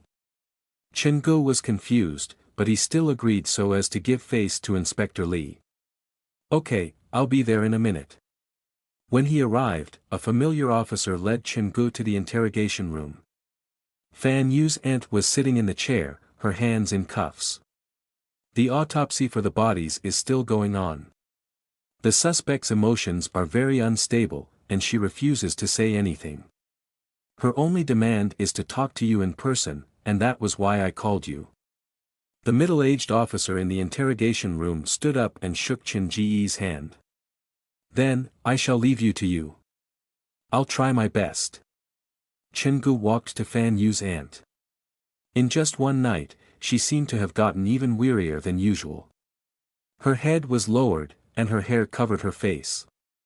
When she felt someone approach, the woman's eyes, which had been distracted earlier, started to focus on Chin-guk. They spoke of complicated emotions. You asked for me? As Chin-guk tried to get near, he was stopped by the officer, who wished for him to maintain a safe distance. Fan Yu's aunt nodded slightly. She was silent for a long time, and the first sentence out of her mouth surprised Chin-guk. Do you have the drawing I gave you in the third-floor toilets? If she did not bring this up, Chin-guk would have forgotten all about it already. He retrieved the drawing from his pocket and placed it before Fan Yu's aunt. Looking at the weird drawing, Fan Yu's aunt did not feel afraid. In fact, it felt like she treated it like some kind of treasure. Then again, that was to be expected. After all, when her husband and children passed away, it was with these drawings that she slowly walked out from her despair. Eventually Fan Yu's aunt spoke. I've done everything I could for Fan Yu for 3 years, but the first living person who showed up in his drawing is you. How is that fair? Things might not be as simple as you think. Fan Yu probably thinks I'm similar him. Chin-guk pointed at his eyes. We can see the same thing. Is that so? Fan Yu's aunt lowered her head again, and the interrogation room became quiet. Is this why you called me here? Chin-guk folded the drawing up neatly. After 10 minutes, Fan Yu's aunt collected herself. It was as if she had come to a decision. She told Chin-guk in a soft voice, I am Fan Yu's only remaining family, and I will have to leave him soon. The boy has a weird personality and is unable to make any friends. I do not ask that you take him on, but I plead that you go visit him when you have time. Talk to him and make sure he isn't bullied by the other kids. Regardless of what Fan Yu's aunt had done in the past, at least at that moment, she was putting Fan Yu first. I will try my best to watch out for the boy, Chen-gu promised without hesitation. In this whole incident, Fan Yu was the most innocent. Actually, you don't need to worry so much. The officer behind the desk also walked over to say, we have already contacted child services. If you truly repent, you might still have the chance to see your child in the future. My child? Fan Yu's aunt looked at that officer, and her blank expression slowly shifted. Her lips fell open as she stared at a spot above the officer's shoulder, and for some reason, she smiled. Okay, I will tell you everything I know. They then entered the normal interrogation process. Chen-gu felt he was not needed there anymore, so he asked to leave. After exiting the station, he hailed a cab to go to Fan Yu's home. The incident might appear to have reached its conclusion on the surface, but there was still a huge question that had not been solved, a question that only Chen-gu knew and only Fan Yu could provide the answer to. The sun was coming up, but its rays seemed to be unable to penetrate the maze-like alleyways. After exiting the taxi, Chen-gu walked deeper into the alleys, following his memory. Eventually, he found the place that Fan Yu's aunt rented. He knocked several times on the second-floor door before he heard the lock being moved from within, and the door opened a sliver. Chen-gu pushed it open, and to his surprise, there was no one standing behind the door. He stood at the entrance for a long time, and even with the sunlight falling on him, he did not feel a trace of warmth. Fan Yu? Chen-gu stepped into the room, and he felt even chiller. The living room and kitchen were empty. Chen-gu shuffled toward the bedroom. He tried to push on the door, and similar to before, the door was not locked and was pushed open easily. Heavy curtains blocked all the light in the room, and the lights were not on. The place was dim, and the floor was littered with paper. Chen-gu picked up a random piece, and it was still a drawing of a black house crowded with red people. Why did you toss these drawings away? Are you not satisfied with them? Chen-gu held the drawing in his hands while he looked toward the table. Fan Yu sat on the chair, facing away from him. The boy looked like he was spacing out. Chen-gu avoided the drawings on the floor carefully, and when he walked closer, he saw there was one last drawing that was left on the table. On the white paper, a black crayon was used to draw the outline of a house, and a small black figure was standing isolated in the middle of it. What happened to the red people? Chen-gu did not expect Fan Yu to answer, but Fan Yu turned his head to look at him and whispered, they have found a new home. Meaning, they have moved away. Chen-gu was reminded of the 24 uniforms he had seen inside his haunted house and something clicked. Are you friends with them? The boy shook his head. With his eyes on his drawing, Fan Yu reached into his drawer to pull out a paper box to give Chen-gu. For me. Chen-gu looked into the box, and inside sat 24 school name tags with 24 different names. In the middle of the box was a photo group, and 24 students stood facing away from the camera. These 24 name tags should reveal the mystery behind the sealed classroom, and now Fan Yu had handed them to Chen-gu. After surrendering the box, Fan Yu stopped saying anything. Chen-gu had no idea what the boy was thinking. Neither of them said anything. Looking at Fan Yu, Chen-gu did not have the heart to ask the question that was on his mind. Suddenly footsteps came from the corridor, and soon, a man and woman appeared at the door. This should be the place. Why isn't the door locked? Fan Yu? Are you inside? Hearing them, Chen-gu ran out to see what was wrong. And you are? We are workers from Zhejiang Children's Home, this is our identification. We are here to take Fan Yu for a physical checkup and then follow up on the documentation for his future, the woman explained as they both looked at Chen-gu with suspicion. They did not understand why an unknown man had appeared at Fan Yu's home. Fan Yu is inside the bedroom. The boy is very independent, so please do take care of him. We will, that is our job. The woman entered the bedroom to fetch Fan Yu while the man stood outside to keep an eye on Chen-gu. They did not seem to trust him. Realizing that the woman had stepped into this territory, Fan Yu's reaction was rather agitated. He grabbed the drawing on the table and ran outside like he was trying to make an escape. "Grab him," the woman yelled from inside the house. The man at the door heard her, and when Fan Yu ran to his side, he grabbed at the boy's arm. The man was experienced at dealing with troublesome children. Very easily, he pinned down Fan Yu's arms. This way, he would not be scratched by Fan Yu, and Fan Yu had no opportunity of harming himself. Fan Yu struggled like his life depended on it. This greatly unsettled Chingu, and after some negotiation with the man, he finally released Fan Yu. Fan Yu, who was released, did not attempt to make another escape. He gripped the drawing silently, like he knew running would be futile. Watching Fan Yu being led away, Chingu could not hold it in anymore. He chased after the boy and squatted down before him to ask a question that had troubled him for a long time. "You know heaven is inside the well, and you witnessed everything, so why didn't you say anything?" Chingu had never treated Fan Yu as a normal boy. The House of Red people had prevented him from doing that. A blank-faced Fan Yu thought about it for a while when he heard Chin Ji's question. In the end, he did not answer but raised his head to flash an innocent smile at Chingu. As he watched Fan Yu leave, Chin Ji's back started to become drenched with sweat. This was the first time he had seen the boy smile. Hugging the paper box with 24 names and the photo that had been given to him by Fan Yu, Chingu returned to New Century Park. The trip to the police station and then Fan Yu's place had taken up plenty of time. When he arrived at New Century Park, it was already past 10:30 a.m. After the whole night of rain, the sun was shining brightly. Chin Ji's mood also improved when he saw the crowd that had gathered inside the park.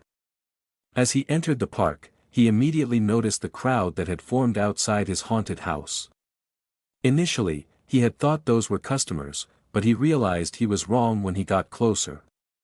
None of them were lining up for tickets but very unreasonably blocked the entrance from other real visitors. "What's happening?" Chingu walked over and realized that Uncle Su was also there, negotiating with the unruly crowd. When they saw Chingu approach, they quickly surrounded him. "Xiao Chen, where have you been? Why are you so late for work?" Uncle Su pulled Chingu to stand behind him, afraid that the mob might harm the young man. "I just came back from the district station. I was helping the police with a murder case." "Huh?" Not only Uncle Su, even the mob who surrounded Chingu was shocked. Normally, the reason given for truancy was either a traffic jam or stomach ache. Being involved in a murder case was truly an excuse they had not heard about before. Murder case? Uncle Su looked at Chingu with shock and had forgotten the urgent matter at hand. "Yup, but the case is different from the earlier murder at the apartment. It probably won't be broadcasted on the mass media." There was an earlier murder. The raging mob's aggression suddenly dwindled. "Alright, leave this to me." Chingu stood facing the crowd and said, "You guys are looking for me?" With just one question, Chingu managed to extinguish the little momentum the mob had left. The crowd that blocked the entrance to the haunted house looked at each other before shoving out a middle-aged man, who was shortest among them, to face Chingu. "We are from Qin Guang Studio. Last night, you employed unethical tactics by hiring a 50-cent army to spread rumors that are damaging to Qin Guang's reputation." "I'm the one who employed unethical tactics. You people sure know how to create story. Who the real unethical plagiarist here is, you know yourselves." Chingu cut the man off instantly. "If there's nothing else, please leave the premises, you are interrupting my business. Qin Guang merely chose to have the live stream at the same location as you. That is not a basis for you to claim that he plagiarized your work simply because you happened to shoot at the location first." The middle-aged man stood his ground and tried to argue with Chingu. "A simple comparison between our live streams show that Qin Guang mimicked even my starting analysis while trapped inside the bedroom. If that is not plagiarism, what is? At most, he only copied your beginning. The plot that developed after that was his own creativity. Of course, it cannot be called plagiarism. At the very worst, you can call it a homage." Chen-gu had never seen such a shameless person before. He knew reasoning with them would be a waste of time, so he walked past them to open the gate and prepare for business. You are new to the scene, so we understand your drive to succeed, but you have to know that this job is not that easy. The middle-aged man pulled out a document from his bag. Chen-gu had initially thought it was some kind of lawyer's letter, but he had overestimated his opponent's conviction. You are not from this field, so you don't understand certain things. That's fine, but most established hosts are made with gold and popularity. It might appear that you have caught some popularity for now, but the platform will never support a newcomer and abandon Qin Guang because Qin Guang is the platform's key promoter. His success is tied to the success of the platform itself. The middle-aged man waved the document in his hand. If you agree to stop the malicious attacks against Qin Guang and post a public apology on your personal account, we will compensate you accordingly. However, if you insist on walking down the wrong place and harassing Qin Guang and any of his affiliates to brush up the popularity of your own livestream, we will contact the platform to block you from all of its channels. Don't try to shift the blame onto the viewers, they are completely innocent. If anything, the viewers simply cannot stomach the open bullying and came to support me. Chen-gu did not give a damn about the threat. After all, the platform had never helped him once before. Even he himself did not know how he had managed to achieve his current popularity. Being rash benefits no one, why don't you think about it first? The middle-aged man's attitude softened, the unreasonableness that was evident before Chen-gu arrived had completely disappeared. Around 6 of them had come to create trouble for Chen-gu, but the first sentence out of the man's lips when he arrived had thrown a wrench into their plan. Then again, they could not totally be blamed. Any normal person would be cautioned, and they realized that the person they were dealing with had been involved in not 1 but 2 murder cases. There's nothing to consider. I've already discovered the unique selling point of my live stream and videos. Even if I'm forced to leave this platform, I'll just regain my follower base elsewhere. Chen-gu chased the people from Qin Guang's studio aside and informed Su Wan to start preparing for work. He had raced about the whole night, so he was tired. He sat in the ticket booth selling tickets. After the first few waves of visitors exited the haunted house, the people from Qin Guang's studio returned. You people sure are insistent. If you're not here to visit the haunted house, please move aside, you're blocking the path for the real visitors. Even a saint would lose their temper when pushed too hard. Chen-gu had been polite enough, but these people kept testing his patience. Who said we're not here to visit the haunted house? We also wish to experience the place that is dubbed the scariest haunted house in Zhejiang. 2 young men from the studio with backpacks blocked the gate. You also want to visit the haunted house? Naturally, Chen-gu suspected that these people were up to no good. If you're afraid that we might expose your fake advertising, then fine, we won't enter. Of the 2 young men, one was extremely well-built. He wore a tank top to purposely reveal his body that was the result of constant weight training. Honestly, Chen-gu was a bit taunted by this guy. Let me remind you, the last person who made a claim like yours came out lying on his back. You've only managed to arouse my interest even more. Standing beside the muscular man was a meek-looking bespectacled man. I've watched scary movies since I was young. Before being recruited by Brother Qin, I was part of a scary movie film crew. Alas, most of the movie settings were too fake, they were barely challenging. I do love customers like yourself who are constantly searching for a greater scare. Chen-gu pulled the curtain back. Come in then, remember to sign the disclaimer agreement. Since there were willing lab rats, Chen-gu naturally would not send them away. Even the smile on his face had turned several degrees sincerer. When Uncle Su saw the smile on Chen-ji's face, he shivered involuntarily, and the image of the forensic science students from Zhejiang Medical University lying weakly on the floor appeared in his mind. Uncle Su coughed and pulled him to the side. Xiao Chen, don't go overboard. Remember, they are still park visitors. Before Chen-gu could reply, the bespectacled young man thought that he had seen through their plot and scoffed with derision. Well, well, well. That's some pretty good acting. The experience has started even before we enter the haunted house. Before I arrived, I saw the reviews on the haunted house, and many people said that the owner knows a bit of psychology. It looks like they weren't lying. Uncle Sue looked at the young man with a speechless expression on his face. I'm trying to help you here. If not for the fact you might die inside there, I would not have cared about you. Uncle Sue, I know the limits. Don't worry. Chen-gu led the two young men into the haunted house personally and saw them sign the disclaimer agreement. The larger, muscular man was called Zhu Jianing, and the bespectacled man was Fei Yuliang. When you're inside, no photos or filming. There are 4 different scenarios for you to experience. They are the sealed classroom, the 5th cubicle in the toilet, the pen spirit, and the deep well. The clues to the exit are hidden within these 4 scenarios. You'll need to experience all of them before you can find the exit. Chen-gu looked through their disclaimer agreement repeatedly. He was so careful because the agreements might serve their purpose soon enough. This is not our first haunted house, we know all that. Fei Yuliang pushed on his spectacles and peered inside the haunted house. At least the suspenseful environment is not bad. In that case, I will not waste my breath anymore. Chen-gu had intended to make some small introduction to each of the small scenarios, but he decided that would not be necessary. Follow me. Chen-gu led the 2 young men to the entrance to Night of the Living Dead on the 1st floor. The 2 saw the dilapidated setting and less than desirable mannequins that populated the scenario. The style is from 10 years back.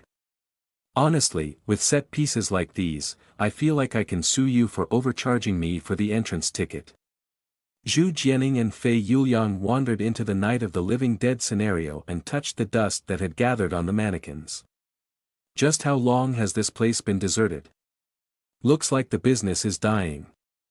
I should have known that you would have hired the same 50-cent army to fill the comments with good reviews. Are you 2 done? Chen-gu raised the wooden boards from the floor. The entrance is here. It's underground. The 2 young men did not feel weirded out. They walked out of the Night of the Living Dead scenario with their backpacks and stopped before the staircase that led down the stairs. The dark corridor led into an abyss. The doors to the classrooms on both sides creaked creepily, and even before they got down the stairs, a chilling wind surged from within to caress their skin. Now this is better. As the 2 young men entered the Muyang High School scenario, Chen-gu yelled from the entrance, if you're really afraid, yell for help at the cameras, the workers will come help you. After closing the boards, Chen-gu suddenly realized that there was no surveillance installed in the Muyang High School scenario, and there was not really an exit. He had just been saying that earlier out of habit. Looks like I better go in to join them. Hopefully, their minds are still intact when I reach them. He had Su-won stay at the door to maintain the order. He put on the Dr. Skullcracker outfit and entered the main control room to switch the background music to Black Friday before entering the Muyang High School scenario with the box of name tags given to him by Fan Yu. After Zhu Jianing and Fei Yuliang descended the staircase, they stayed near the entrance. Both of them waited until Chen-gu closed the wooden boards before they made a signal and retrieved Bluetooth cameras from their backpacks and pinned them on their chests. Each of us will record our side. We'll film everything inside his haunted house, and after we solve it, we'll post the guide online. Will that achieve anything? For local haunted houses like this one, the design and traps of the scenarios are considered business secrets because they depend on them to attract visitors. If the guide is already posted online, then it would have lost all its allure. This is why haunted houses ban the usage of cameras and video recorders. They have to keep the mystery and anticipation up for future visitors. Fei Yuliang fixed his camera and walked in front. After shooting the video, we'll edit it to make it as boring as possible, and then after posting it online, we'll hire some 50-cent army to swamp his comments with bad reviews. Okay. After he looked around, Zhu Jianing added, but I have to say, the man has put a lot of effort into his setting. It does feel like we're at an abandoned high school. At the end of the day, it is still fake. In comparison to the 3D scary movies I've seen, this is nothing. Fei Yuliang was not afraid, if anything, he was bored. Let's get this over with. The two walked down the dim corridor. On each side of them were empty classrooms. The doors creaked on their hinges, and weird noises occasionally drifted out from the classrooms. Do you think the exit will be inside these two classrooms beside the entrance? After all, the comments did say that the boss is a master manipulator. That's your first mistake. If you focus too hard on searching for the exit, you will have fallen for the man's scheme. When Fei Yuliang was talking, he did not forget to maintain the balance of his upper body. Both he and Zhu Jianing were expert cameramen. You're right. Thankfully, you came with me. In reality, haunted houses are very boring. It's just people scaring people, and if you take it too seriously, you lose. The end of the dark corridor was still nowhere to be seen. Even though they said that they were not afraid, their progress was glacially slow. The signs of a fire could be seen everywhere, and the unique scent of burning was mixed in the stall air. As living humans entered the scenario, the atmosphere inside Muyang High School slowly changed. In an unseen corner, many pairs of eyes slowly opened. Fei Yuliang, who walked forward, was a scary movie aficionado. As authentic as the setting was, it was not scary enough to make him feel afraid yet. In comparison, the muscular man, Zhu Jianing, started to wilt under pressure.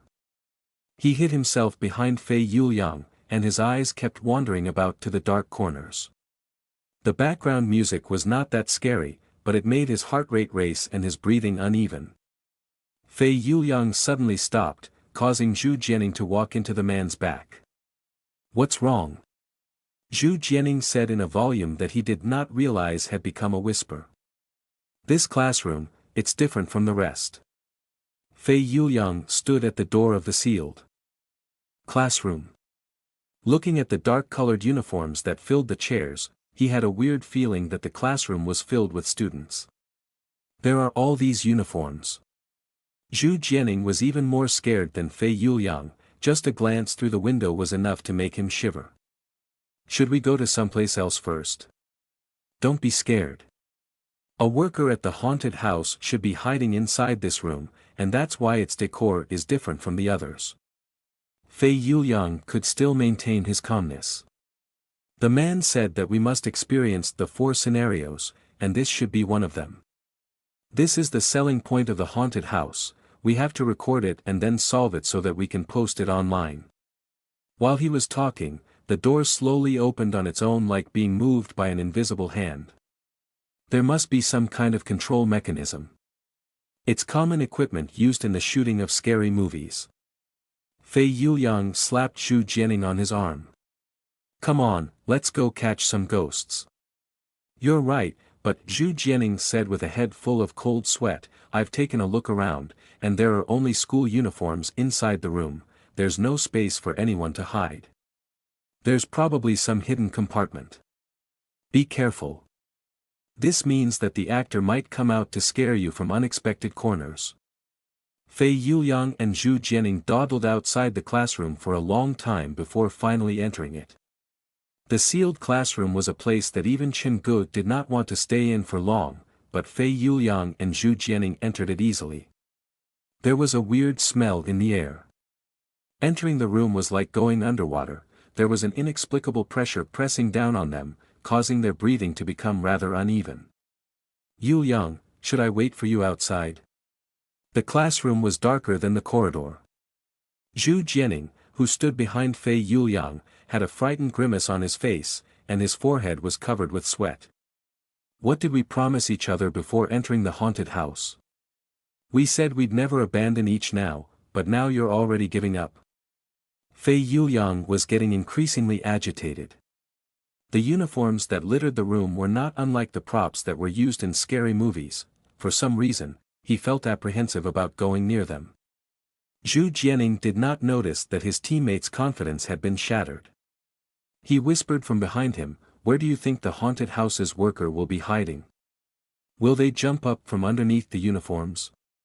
"Not clear, but they would normally do something like that." Fei Yuliang nudged his way to the lectern. He gripped his fists as he walked down the rows of tables, but nothing scary happened. "It does not seem like there's anyone hiding here." "But if there's no one hiding here, why waste so many resources to create such a large and detailed set? There is what looks like blood writing carved onto the tables, and these old uniforms were purposely left in the room." Zhu Jianing glanced behind him.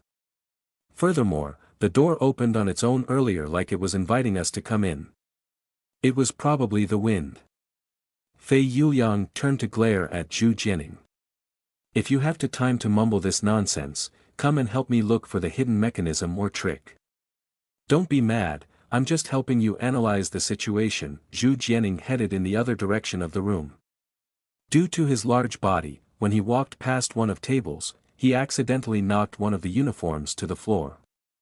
He did not mind it and did not seem intent on picking it up. He stepped on the uniform and continued to walk until he reached the classroom's back door. "There is indeed nothing worth getting scared over. I was expecting something to pounce at me when I passed the tables." Zhu Jianing's voice faded out. He turned and realized that the classroom had reverted to its original state. "When I walked down the row, I remember knocking into one of the uniforms." "Yu Liang, did you pick it up from the floor?" "A uniform that fell to the floor? How come I didn't notice it?" Fei Yuliang stood at the other end of the classroom, a distance of several tables away. "Was I imagining it?"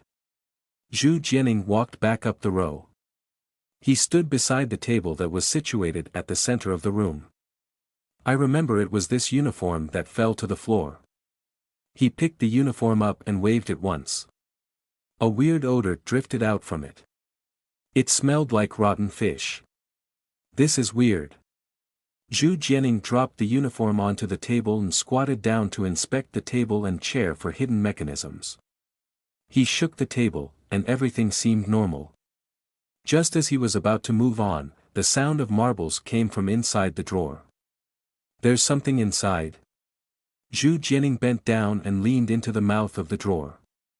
The dark drawer was stuffed with test papers and textbooks. Why was there the sound of marbles? "There's hidden compartment inside this drawer." He looked into the darkness and reached in to pull out the papers.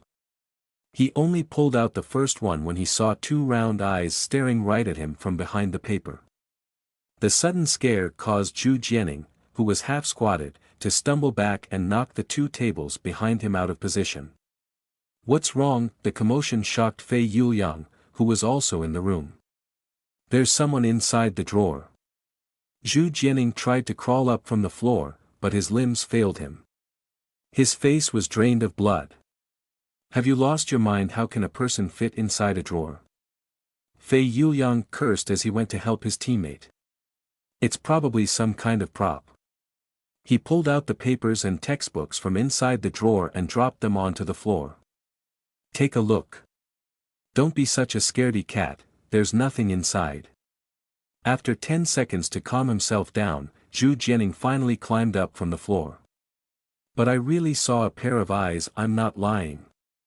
I swear on my life. Even if that's true, it's just a trick of the haunted house. Why are you so scared?"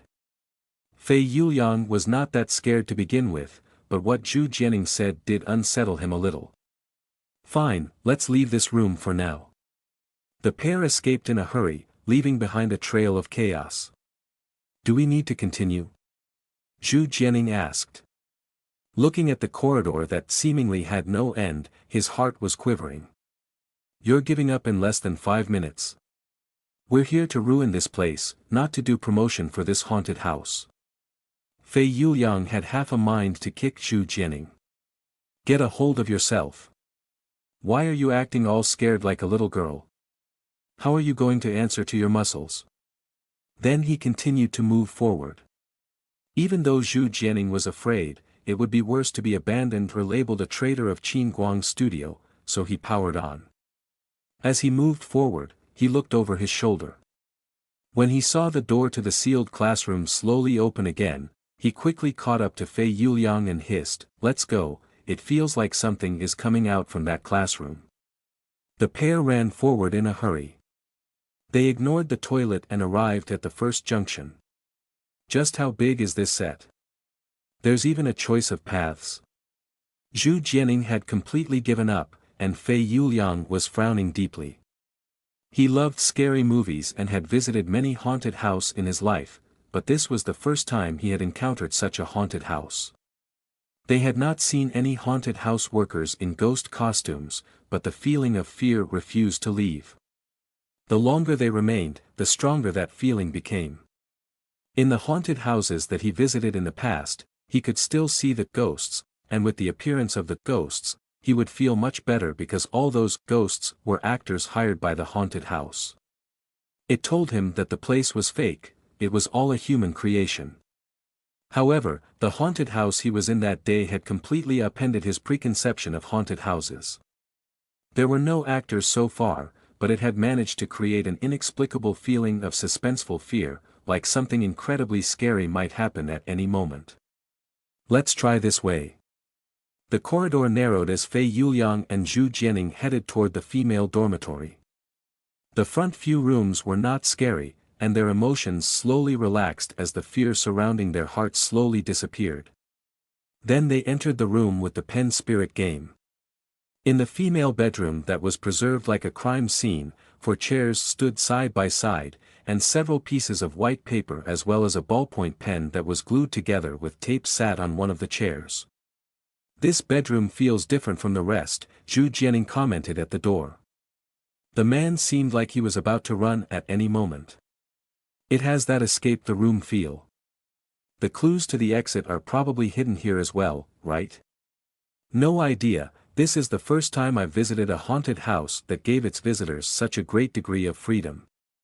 The boss sure is confident that no accidents will happen to his customers."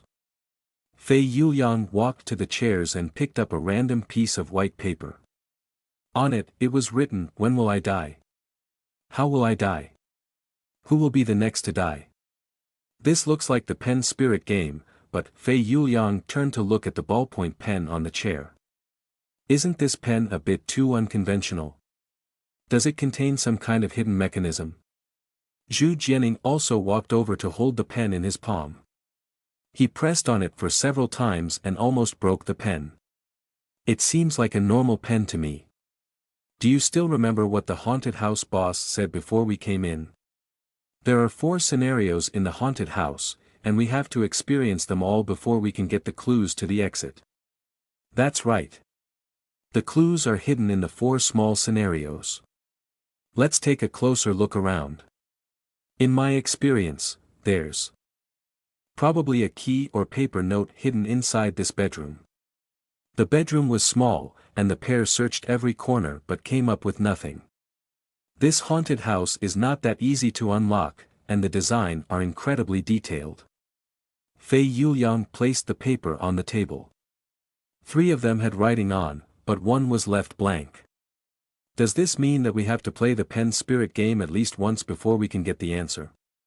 Playing the pen spirit game inside a haunted house doesn't sound like a good idea. Zhu Jianing was flustered after reading the writing on the sheets of paper.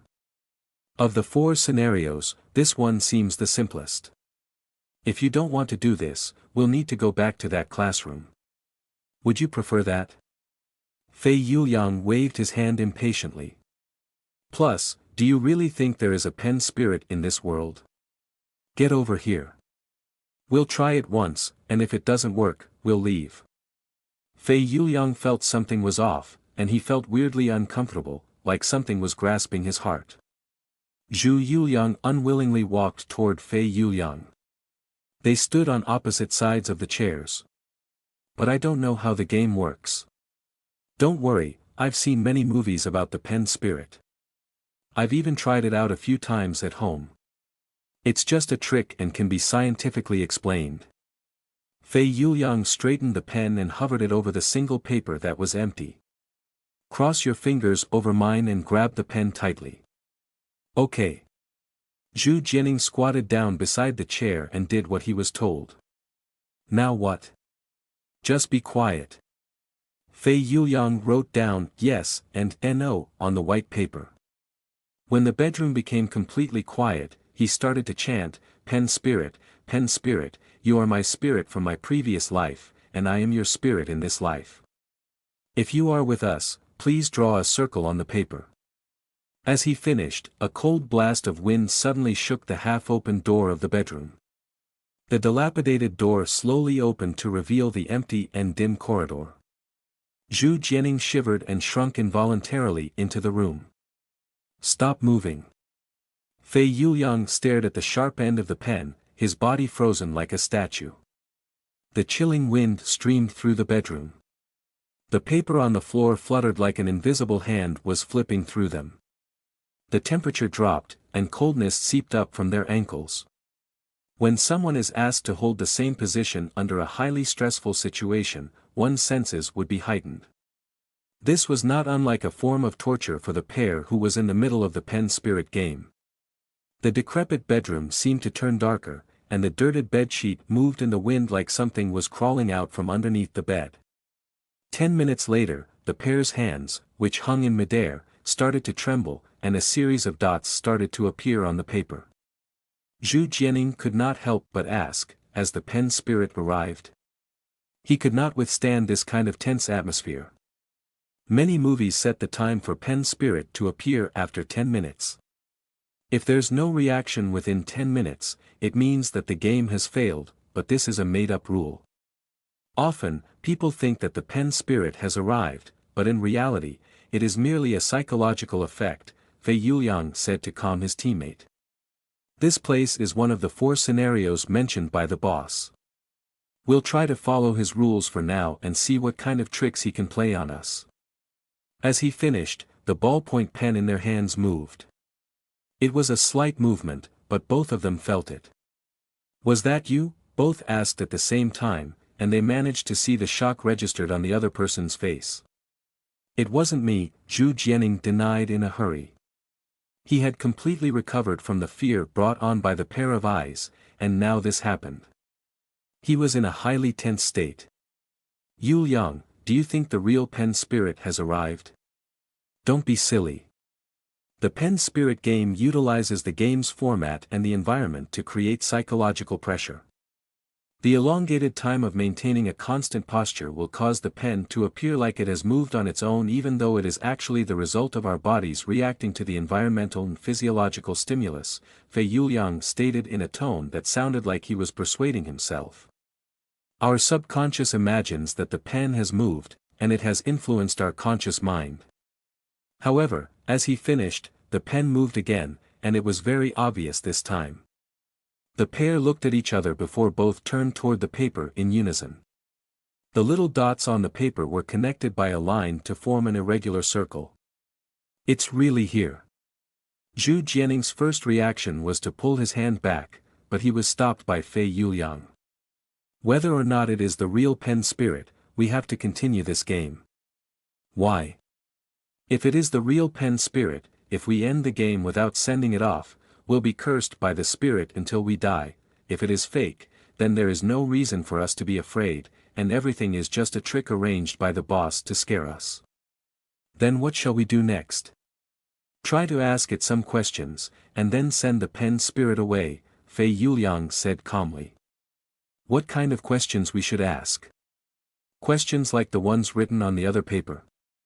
Zhu Jianing pointed at the pieces of paper that littered the floor. That is a trap. We must not ask the pen spirit questions that are related to death. Try to ask some random questions. Random questions? Yes, let me try. Fei Yuliang gripped Zhu Jianing's hand tightly. After a pause, he shushed Zhu Jianing, and he muttered softly, pen spirit, can you tell me the name of my future wife? To Fei Yuliang's surprise, when he finished the question, the wind inside the bedroom suddenly stopped blowing, and an insurmountable pressure started to expand from behind him. The pen in their hands quivered violently, and soon, 3 words appeared on the white paper. You will die. You will die. Fei Yuliang was confused. He had asked about his future wife's name, but why would such a curse come out? There was no connection between them. He made sure he had followed the rules of the pen spirit game closely. He did not do anything that should have angered the pen spirit. He thought about it, and an answer came to him. This must be one of the preset designs. No matter what question I asked, these 3 words were destined to appear. Feeling like he had seen through the boss trick, the confidence that Fei Yuliang had lost earlier started to resurface. The method to make these 3 words appear is interesting. Temporarily, I still don't understand it, but to amplify the fear factor, the boss has forgotten to take care of the situation's sense of logic, he explained. If it were any other visitor, they probably would have ended the pen spirit game or done something taboo to anger the pen spirit in their panic, and the appearance of these 3 words would have heightened their internal suspicion, thinking that the pen spirit had really appeared and allowed themselves to be feared. Unfortunately, their visitors today are the 2 of us. We have made no mistakes along the way, but the answer on the paper still comes up as irrelevant to my question. Therefore, this pen spirit game is nothing more than a scary trick.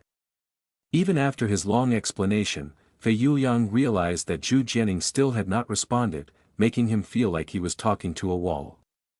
Xiao Zhu. Why is your hand so cold? He raised his head and saw Zhu Jianing was staring dumbly at the space behind him, his mouth wide open and his features twisted in abject fear. What are you looking at? The expression on Zhu Jianing's face unsettled Fei Yuliang. He did not seem to hear his teammate, and his whole body was shivering, just like the broken ballpoint pen they were holding. A bad feeling appeared in Fei Yuliang's heart. He had also sensed that the atmosphere in the bedroom had changed. There was an indescribable presence that had joined them in the room, one that had not been there earlier, and it felt like it was just behind him. He wanted to turn to take a look, but something pressed down on his back, and every muscle in his body tensed. What's going on? What's behind this? Various questions flashed across his mind, and the feeling of wanting to take a look but being afraid of what he might see made the man crazy. Xiao Zhu, tell me, what are you seeing? What is behind me? A chill soon spread through his body, it felt like he had been dropped into an icy cave. Fei Yuliang shivered involuntarily, and various purplish bruises appeared on his skin, like many invisible hands were grabbing him. The thing behind him felt like it was trying to squeeze itself into his body, and the chilling presence pushing down on his shoulders became heavier and heavier. Opposite him, Zhu Jianing seemed to use every energy in his body to squeeze out a warning. There's someone behind you. Behind me? There were 2 explanations to this warning, either someone was literally on his back or someone was standing behind him. Fei Yuliang's brain was churning when Zhu Jianing suddenly jumped up from the floor, shook Fei Yuliang's hand off, and ran out the room. Zhu Jianing did not hesitate or even turn around once in his escape. Fei Yuliang, who was abandoned, still sat dumbly on the floor. The ballpoint pen seemed to have stuck to his hand, and no matter how hard he tried to shake it loose, it simply would not come off. Suddenly, his arm froze like something had taken control of it.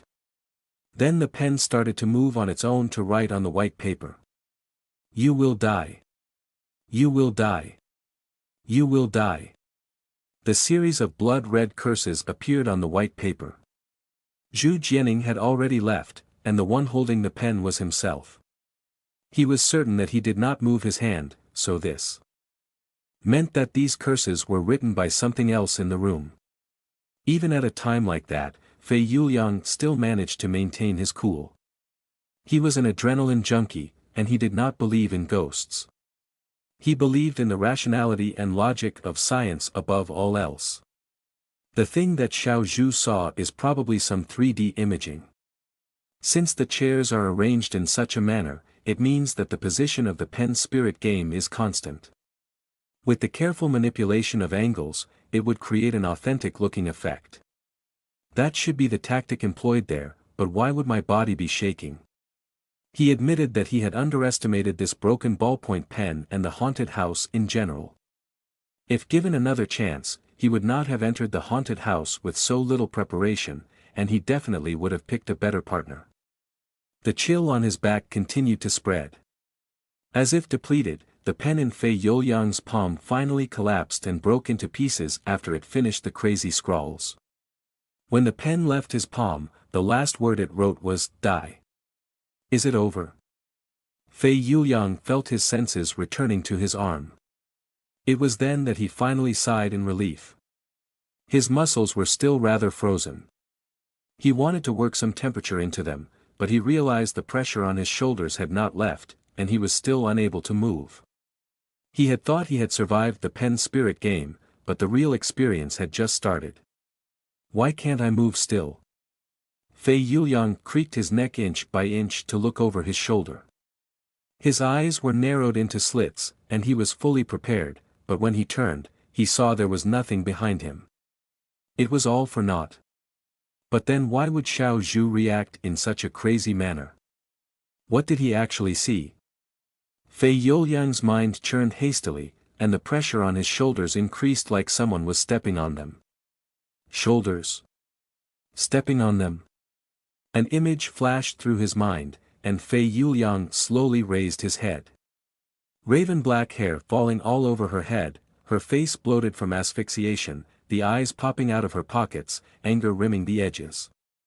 There was a hanging woman standing on Fei Youliang's shoulders. His lips fell open, but no sound came out. Every hair on his body stood upright, and his glasses slowly slid off his face. Fei Yuliang felt as if his heart had stopped at that moment. Before finishing the sentence, the focus in his eyes started to lax, and his body collapsed weakly toward the floor. Chengu waited for a few minutes before entering Muyang High School scenario. He did not want to enter too soon after the two previous visitors. "I haven't heard any screams for so long, looks like I underestimated those two." After putting on the skin mask, Chen Ji's first destination was the sealed classroom. He placed the paper box with the 24 name tags on the lectern. The tables and chairs have been moved. They have been here and probably stumbled across something. What that something was, Chen Gu had no clue. After all, even he had not fully understood the secret of this sealed classroom yet. After putting the tables and chairs back into position, and the papers and textbooks back into the drawer, Chen Gu suddenly heard footsteps coming from the junction not far ahead. Someone was running through the corridor. Who could that be?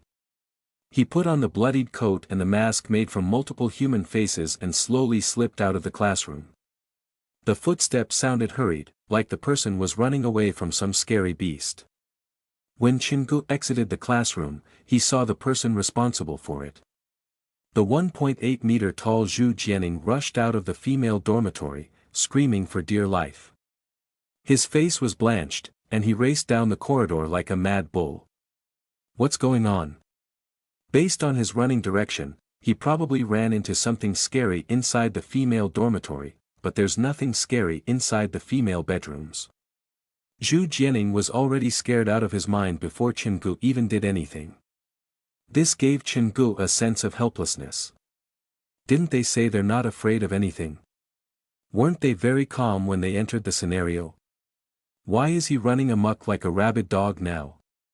Chingu also did not know what encounter they had experienced in the newly unlocked scenario.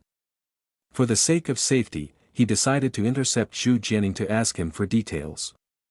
Zhu Jianing, who had raced out of the female bedroom, did not even have a chance to catch his breath before he saw a shadow moving inside the sealed classroom.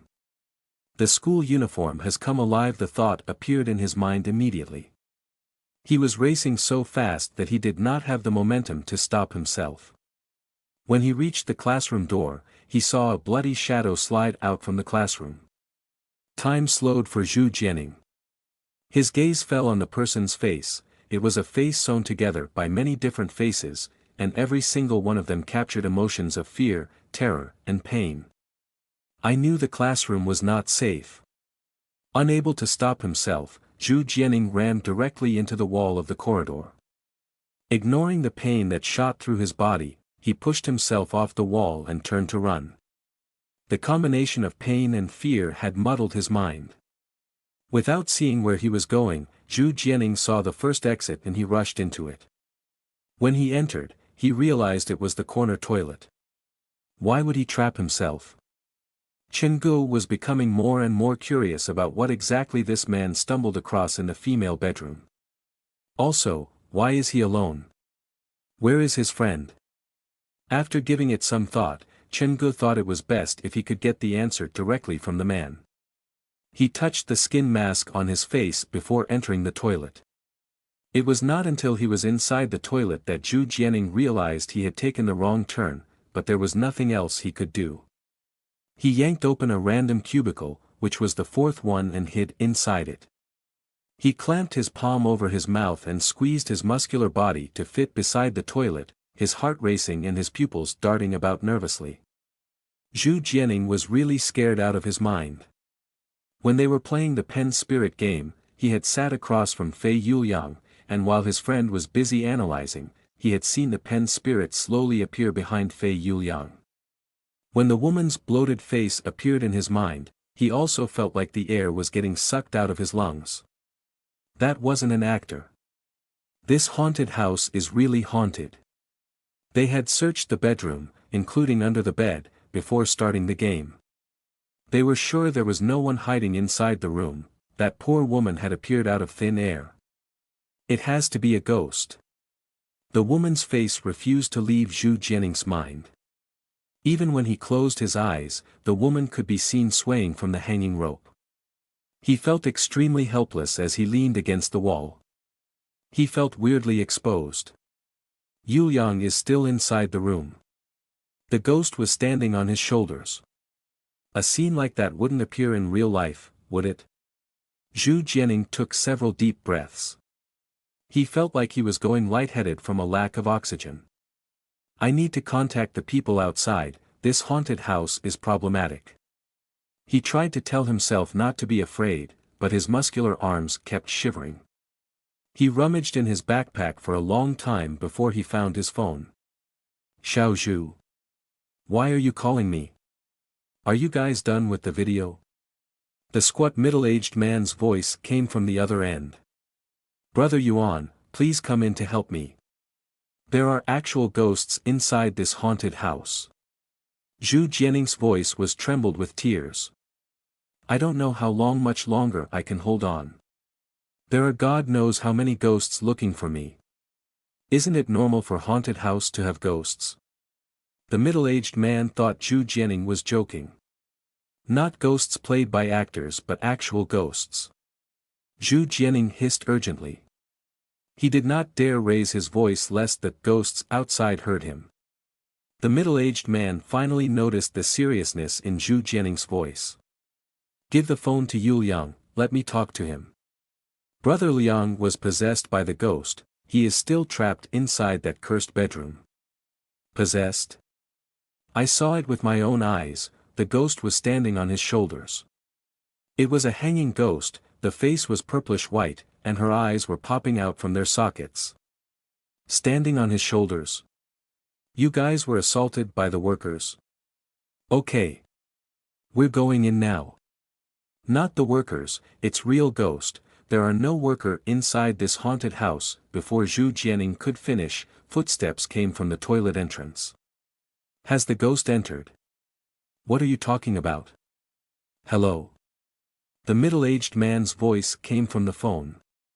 Afraid that it might catch the ghost's attention, Zhu Jianing quickly ended the call. Hopefully, it doesn't hear me. Please don't let it discover me, and I won't ever visit this place again. Zhu Jianing turned off the phone, bent down, and stared straight at the wooden door of the cubicle. He did not know when the door before him would be pulled open, and he did not know what might be beyond the door. Various scary images filled his mind, like the scary woman's face appearing behind the door or a school uniform fluttering on its own into his cubicle.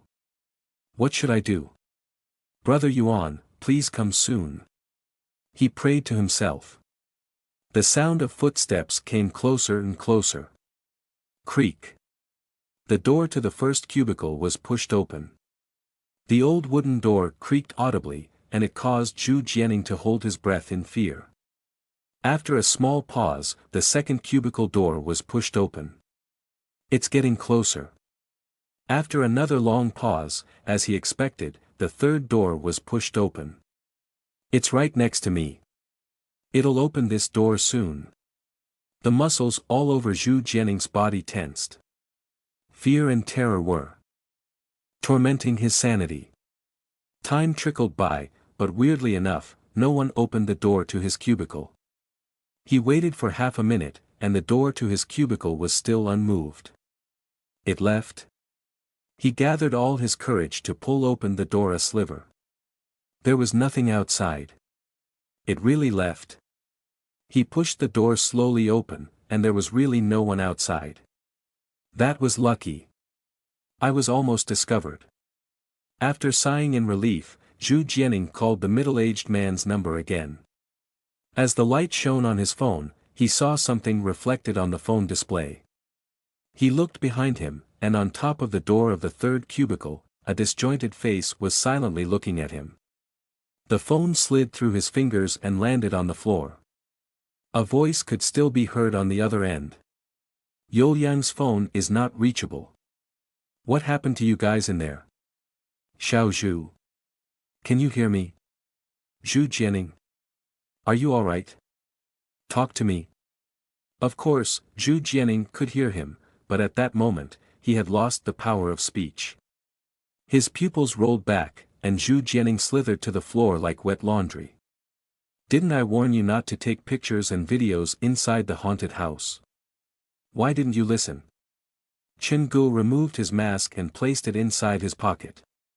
He glanced at Zhu Jianing, who was convulsing on the floor, and he had a renewed appreciation for the disclaimer agreement. His scare tactics were different from other haunted houses. Normal haunted houses had actors pretend to be ghosts who hid in the blind corner to scare the visitors with sudden screams and shouts. Chen Ji's tactic was different.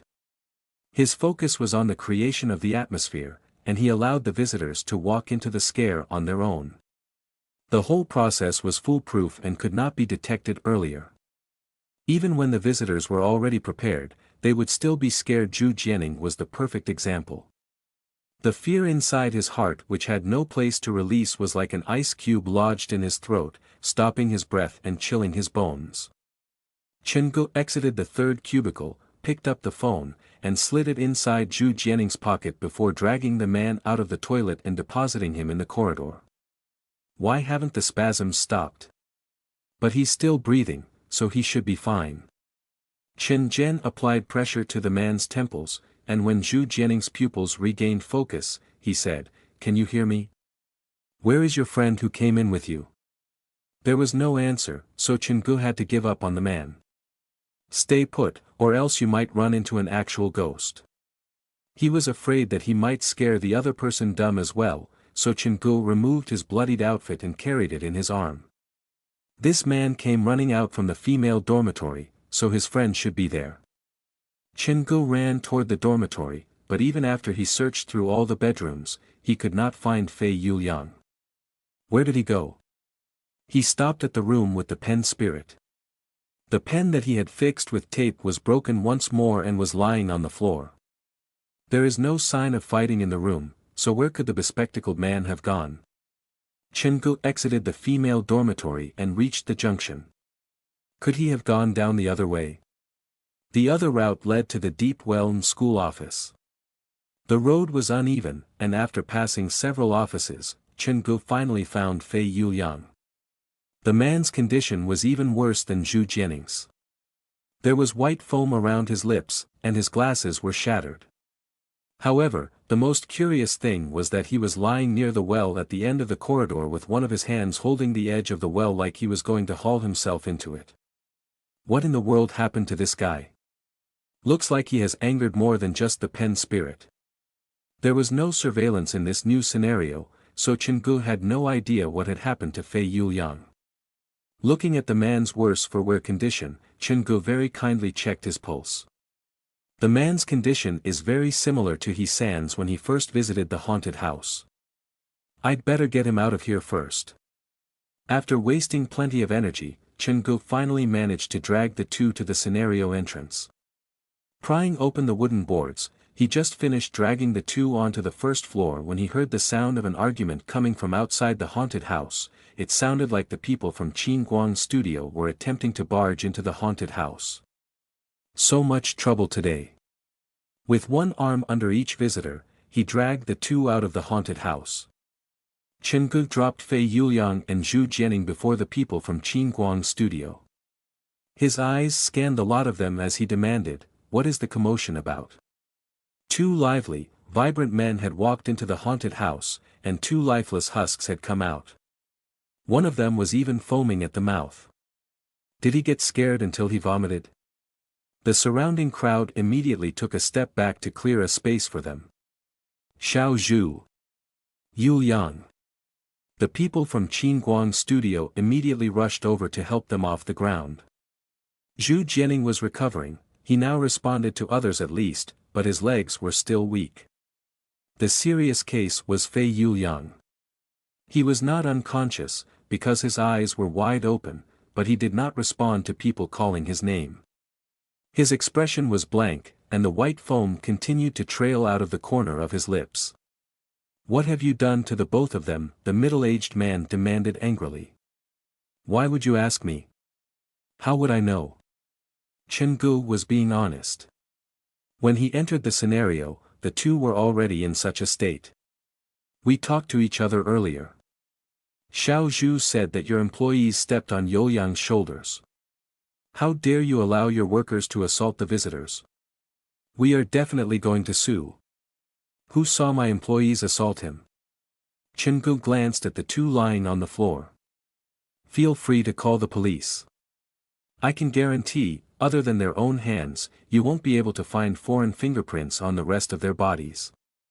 Stop arguing, I'll call the park's doctor. The most important thing now is to help them." This was such a headache for Uncle Su. "They're in this state, and you still refuse to admit your fault. Thankfully, we came prepared." The middle-aged man opened Fei Yuliang's backpack and pulled out the laptop from within. Then he connected the wireless camera from Fei Yuliang's chest and the audio recorder attached to the backpack to the laptop. "Indeed, you people sure came prepared." When Chen Ge was dragging the bodies out of the haunted house earlier, he had already noticed the cameras and could guess the real motive behind why they were there. However, he did not mind it one bit. Other haunted houses banned recording was because they were afraid that their set designs would be leaked. After all, designing a set was incredibly pricey. However, that was not a concern for Chen Ge. He would be given new scenarios after completing trial missions. In terms of the updating speed for new scenarios, no haunted house could rival Chen Ge. "You won't be so smug in a bit. I will keep the video of your employees physically assaulting the visitors as evidence," the middle-aged man said loudly, like he was trying to get the attention of the passing crowd. "We are absolute professionals, we didn't not lay a finger on your people. How many times do you want me to repeat that?" Chen Ge asked as he wandered over to the laptop. He, too, was actually curious about what happened to Fei Yuliang inside the haunted house and why he ended up next to the well. The middle-aged man straightened the laptop and played the recorded video. The screen was dark, and only random noises could be heard. At the time, Fei Yuliang had not entered the haunted house. The recorder had probably been activated beforehand. The camera had not been taken out yet, so they could only hear noises but could see no image. Several seconds later, Chen Ji's voice could be heard from the computer. "Let me remind you, the last person who made a claim like yours came out on his back." Then Fei Yuliang's condescending laugh followed. "You've only managed to arouse my interest even more." The sound coming from the laptop was not loud, but everyone could hear him clearly. Everyone turned to look at Fei Yuliang, who was collapsed on the floor with foam on his lips, and their expressions were mixed. The middle-aged man sensed the crowd opinion shifting, so he quickly fast-forwarded. 1 or 2 minutes later, an image finally appeared on screen. Zhu Jianing and Fei Yuliang had officially entered the haunted house. The visitors outside were curious about the interior design, some even pushed forward, attempting to see the hidden traps and layout. The Muyang High School scenario was built underground, so it was very quiet. The recorder picked up the pair's conversation clearly, including how they discussed posting the guide online and hiring a 50-cent army to swamp the haunted house with bad reviews. So, these people are here to purposely create trouble. We almost believed them earlier. The crowd started to mumble, and the middle-aged man had no choice but to fast forward some more. Due to the lack of lighting, the images were not clear. All they could see was a dim corridor and empty classrooms on both sides, but that was already scary enough. The people from Guang's studio did not shoot this video to help Gu promote his haunted house. They were looking for evidence of Gu ordering his employees to assault his visitors, but after 6 minutes of footage, all they could see was Fei Yuliang and Zhu Jianing being scared on camera. There was not even the shadow of a worker. The people from Guang's studio started to get worried, but the visitors were increasingly curious. Such a large haunted house, but they did not have even one employee playing the ghost. Then, how did they plan to scare their visitors? Very soon, the video reached the point where the two were playing the pen spirit game. When Gu heard the familiar question asked by Fei Yuliang, he almost bit his tongue. He finally understood what the pair did that angered the pen spirit so. The video after that was even weirder. Zhu Jianing suddenly dropped his hand and escaped from the room while Fei Yuliang started writing madly on the white paper. "You will die. You will die. You will die." Looking at the words that appeared on the paper, the surrounding visitors were confused. What is he doing? Mental breakdown? There's no need to trouble the park's doctor, we should call the mental hospital directly. In other words, two of them entered the haunted house, and one of them was scared dumb by his friend. Watching this video, Gu sighed greatly in relief. Other than two victims, only he knew what really happened. The pen spirit must have appeared then, but it was unknown whether it could not be captured on camera or the camera angle was wrong. Regardless, the pen spirit did not show on the video. However, what was recorded was this eerie situation. The video continued to play, and Gu leaned in closer. He was most interested in what happened next. After Zhu Jianing escaped, Fei Yuliang was left alone in the room. The man who was scrawling madly on the paper suddenly stopped. The camera was pinned to his chest, and the video stood still for several seconds. Then the image tipped backwards. Fei Yuliang seemed to have fainted. No one touched him, right? Yeah, so why did he faint? 10 seconds later, something even weirder happened. The camera angle suddenly moved. Fei Yuliang was standing up again. He walked unevenly out of the bedroom. The camera was shaking violently. It felt like the man had forgotten how to walk as he tipped left and right. A fainted person who suddenly stood up and walked on his own. That had never happened before in Ji's years of experience dealing with fainted visitors.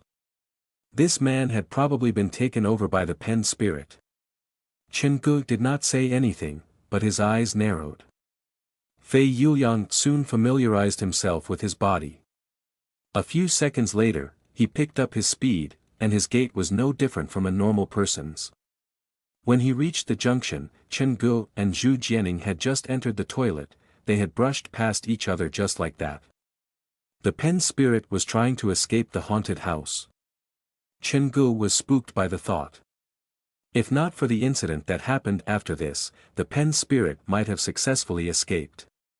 In the video, Fei Yuliang seemed to realize that there were people inside the toilet, so he snuck past the toilet before running toward the sealed classroom. His target was clear. He walked toward the last row and hugged one of the uniforms to his chest. When he was about to leave, he saw the paper box with the 24 name tags Gu left on the lectern. As if remembering something horrible, Fei Yuliang deposited the tags on the table hurriedly.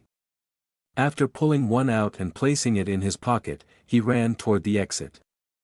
However, before that could happen, the broken door of the classroom closed on its own.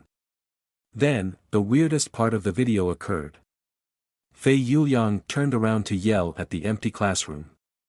"I also treat this classroom as our home, but I have my reason to leave. I have to explain this to Wang Xian. Please let me go. I promise to come back after I'm done. Get away from me. I have to leave today.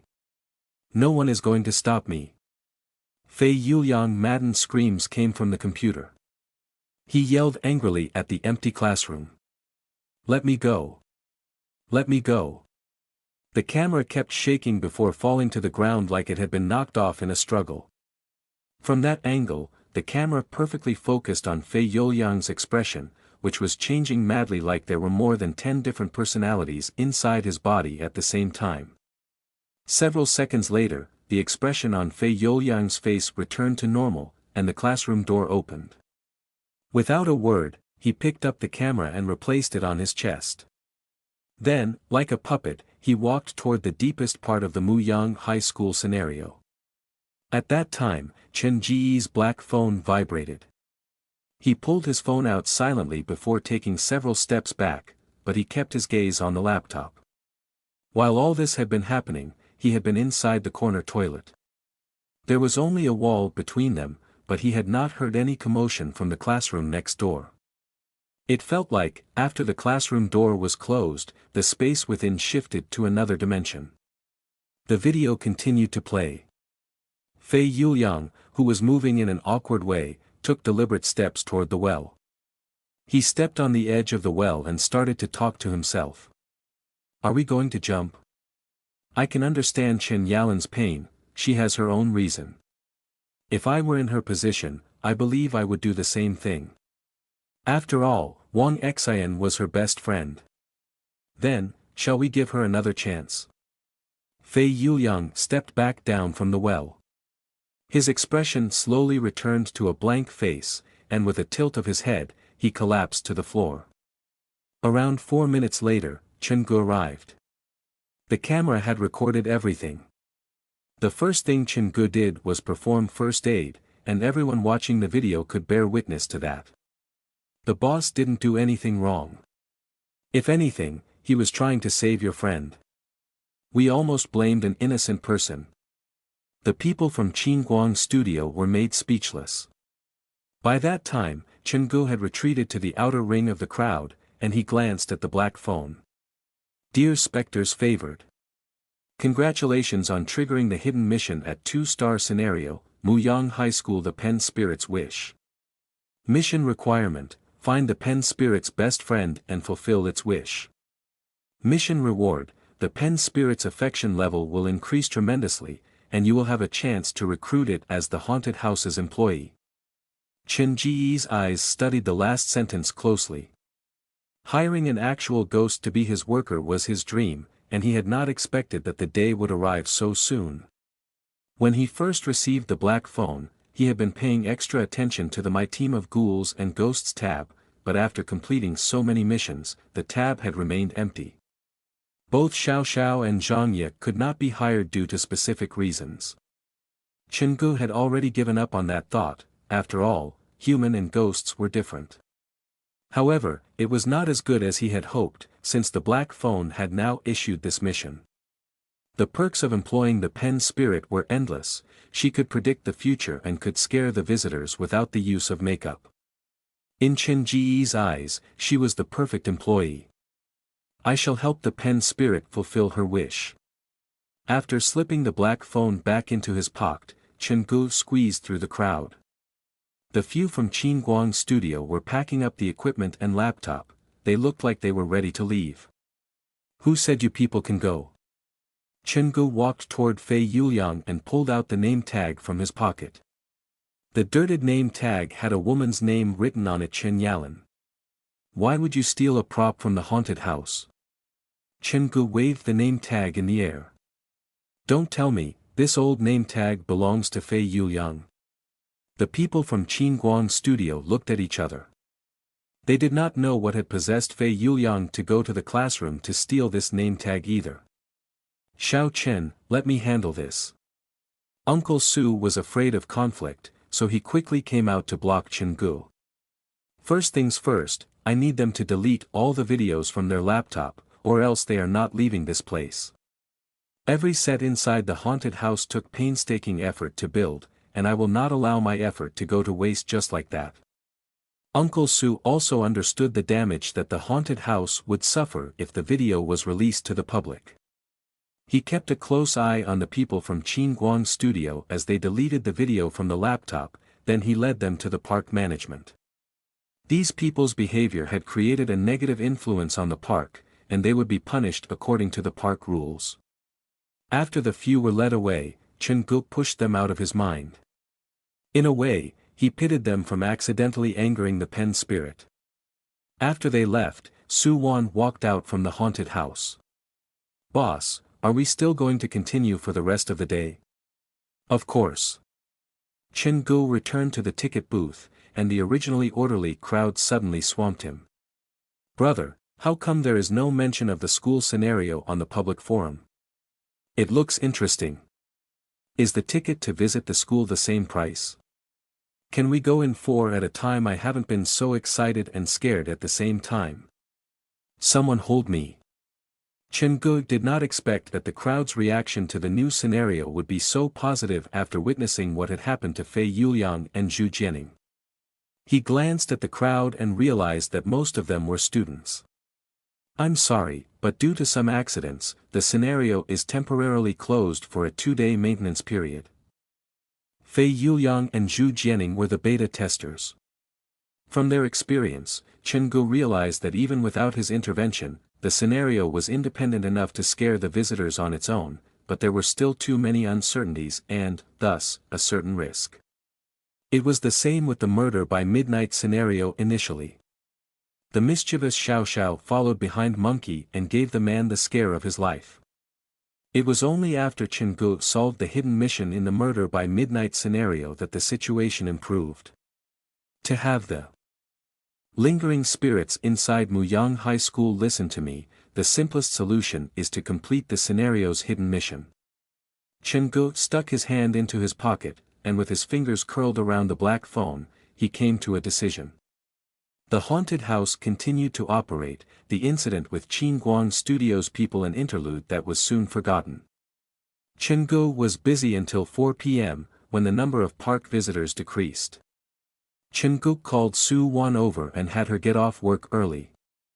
After Su Wan left, he entered the Muyang High School scenario alone. This was the first 2-star scenario unlocked by Chen Gu. Its scenario was placed at the stairs that led down into the underground car park. In the future, no matter how Chen Gu expanded the underground car park, the entrance would not be changed, so the first scary scenario his visitors saw would be this one. He turned on his flashlight and headed toward the sealed classroom. The toppled chairs, tables, and the name tags on the lectern had been replaced, but one of the name tags was missing. "Can you hear me?" Chen Gu stood at the door and shouted into the room. The uniforms sat on their chairs, and there was no answer. After shaking his head, Chen Gu went to the female dormitory. He picked up the broken ballpoint pen and fixed it before putting it inside his pocket. After that, he wandered to the well at the other end of the junction. In the video, Fei Yuliang had been talking to himself beside this well. At the time, he should have been possessed by several lingering spirits at the same time, and that was why he was rambling what sounded like nonsense. Chen Gu looked down into the well. It was 2 or 3 meters deep. Even if someone fell into it, they would not be injured. Why would they say that then? Is there another secret to this well? Chen Gu was reminded of the door inside the bathroom mirror, the door that would only appear for 1 minute after midnight. He could find no answer. After inspecting everything again, Chen Gu exited the underground car park and sealed the wooden boards. He took out 5,000 from the staff break room before locking the door and heading toward the park management office. When he saw Uncle Su, he returned his money and asked about the update regarding the people from Qin Guang's studio. Uncle Su told him that things had been taken care of, and he should not worry about it. After handling all those miscellaneous tasks, Chen Gu walked out of the park and gave Inspector Li a call. It was answered after 3 rings, but the line was quiet except for an extremely tense breathing sound. "Uncle San Bao? What have you discovered this time?" "It's nothing, I just need your help to find a person." Not a murder suspect. No, just a normal student. After receiving the confirmed answer, the silence on the other end was broken, and footsteps could be heard in the background. People flipped through the documents while others talked on the phone. Everyone resumed their work. Inspector Lee sighed in relief. I told them that 4 times in 1 week is too much. The stress you give my men. Uncle San Bao, the person I'm looking for is Chin Yalan. She should be one of the victims from Muyang High School 3 years ago. Victim? You're looking for a dead person,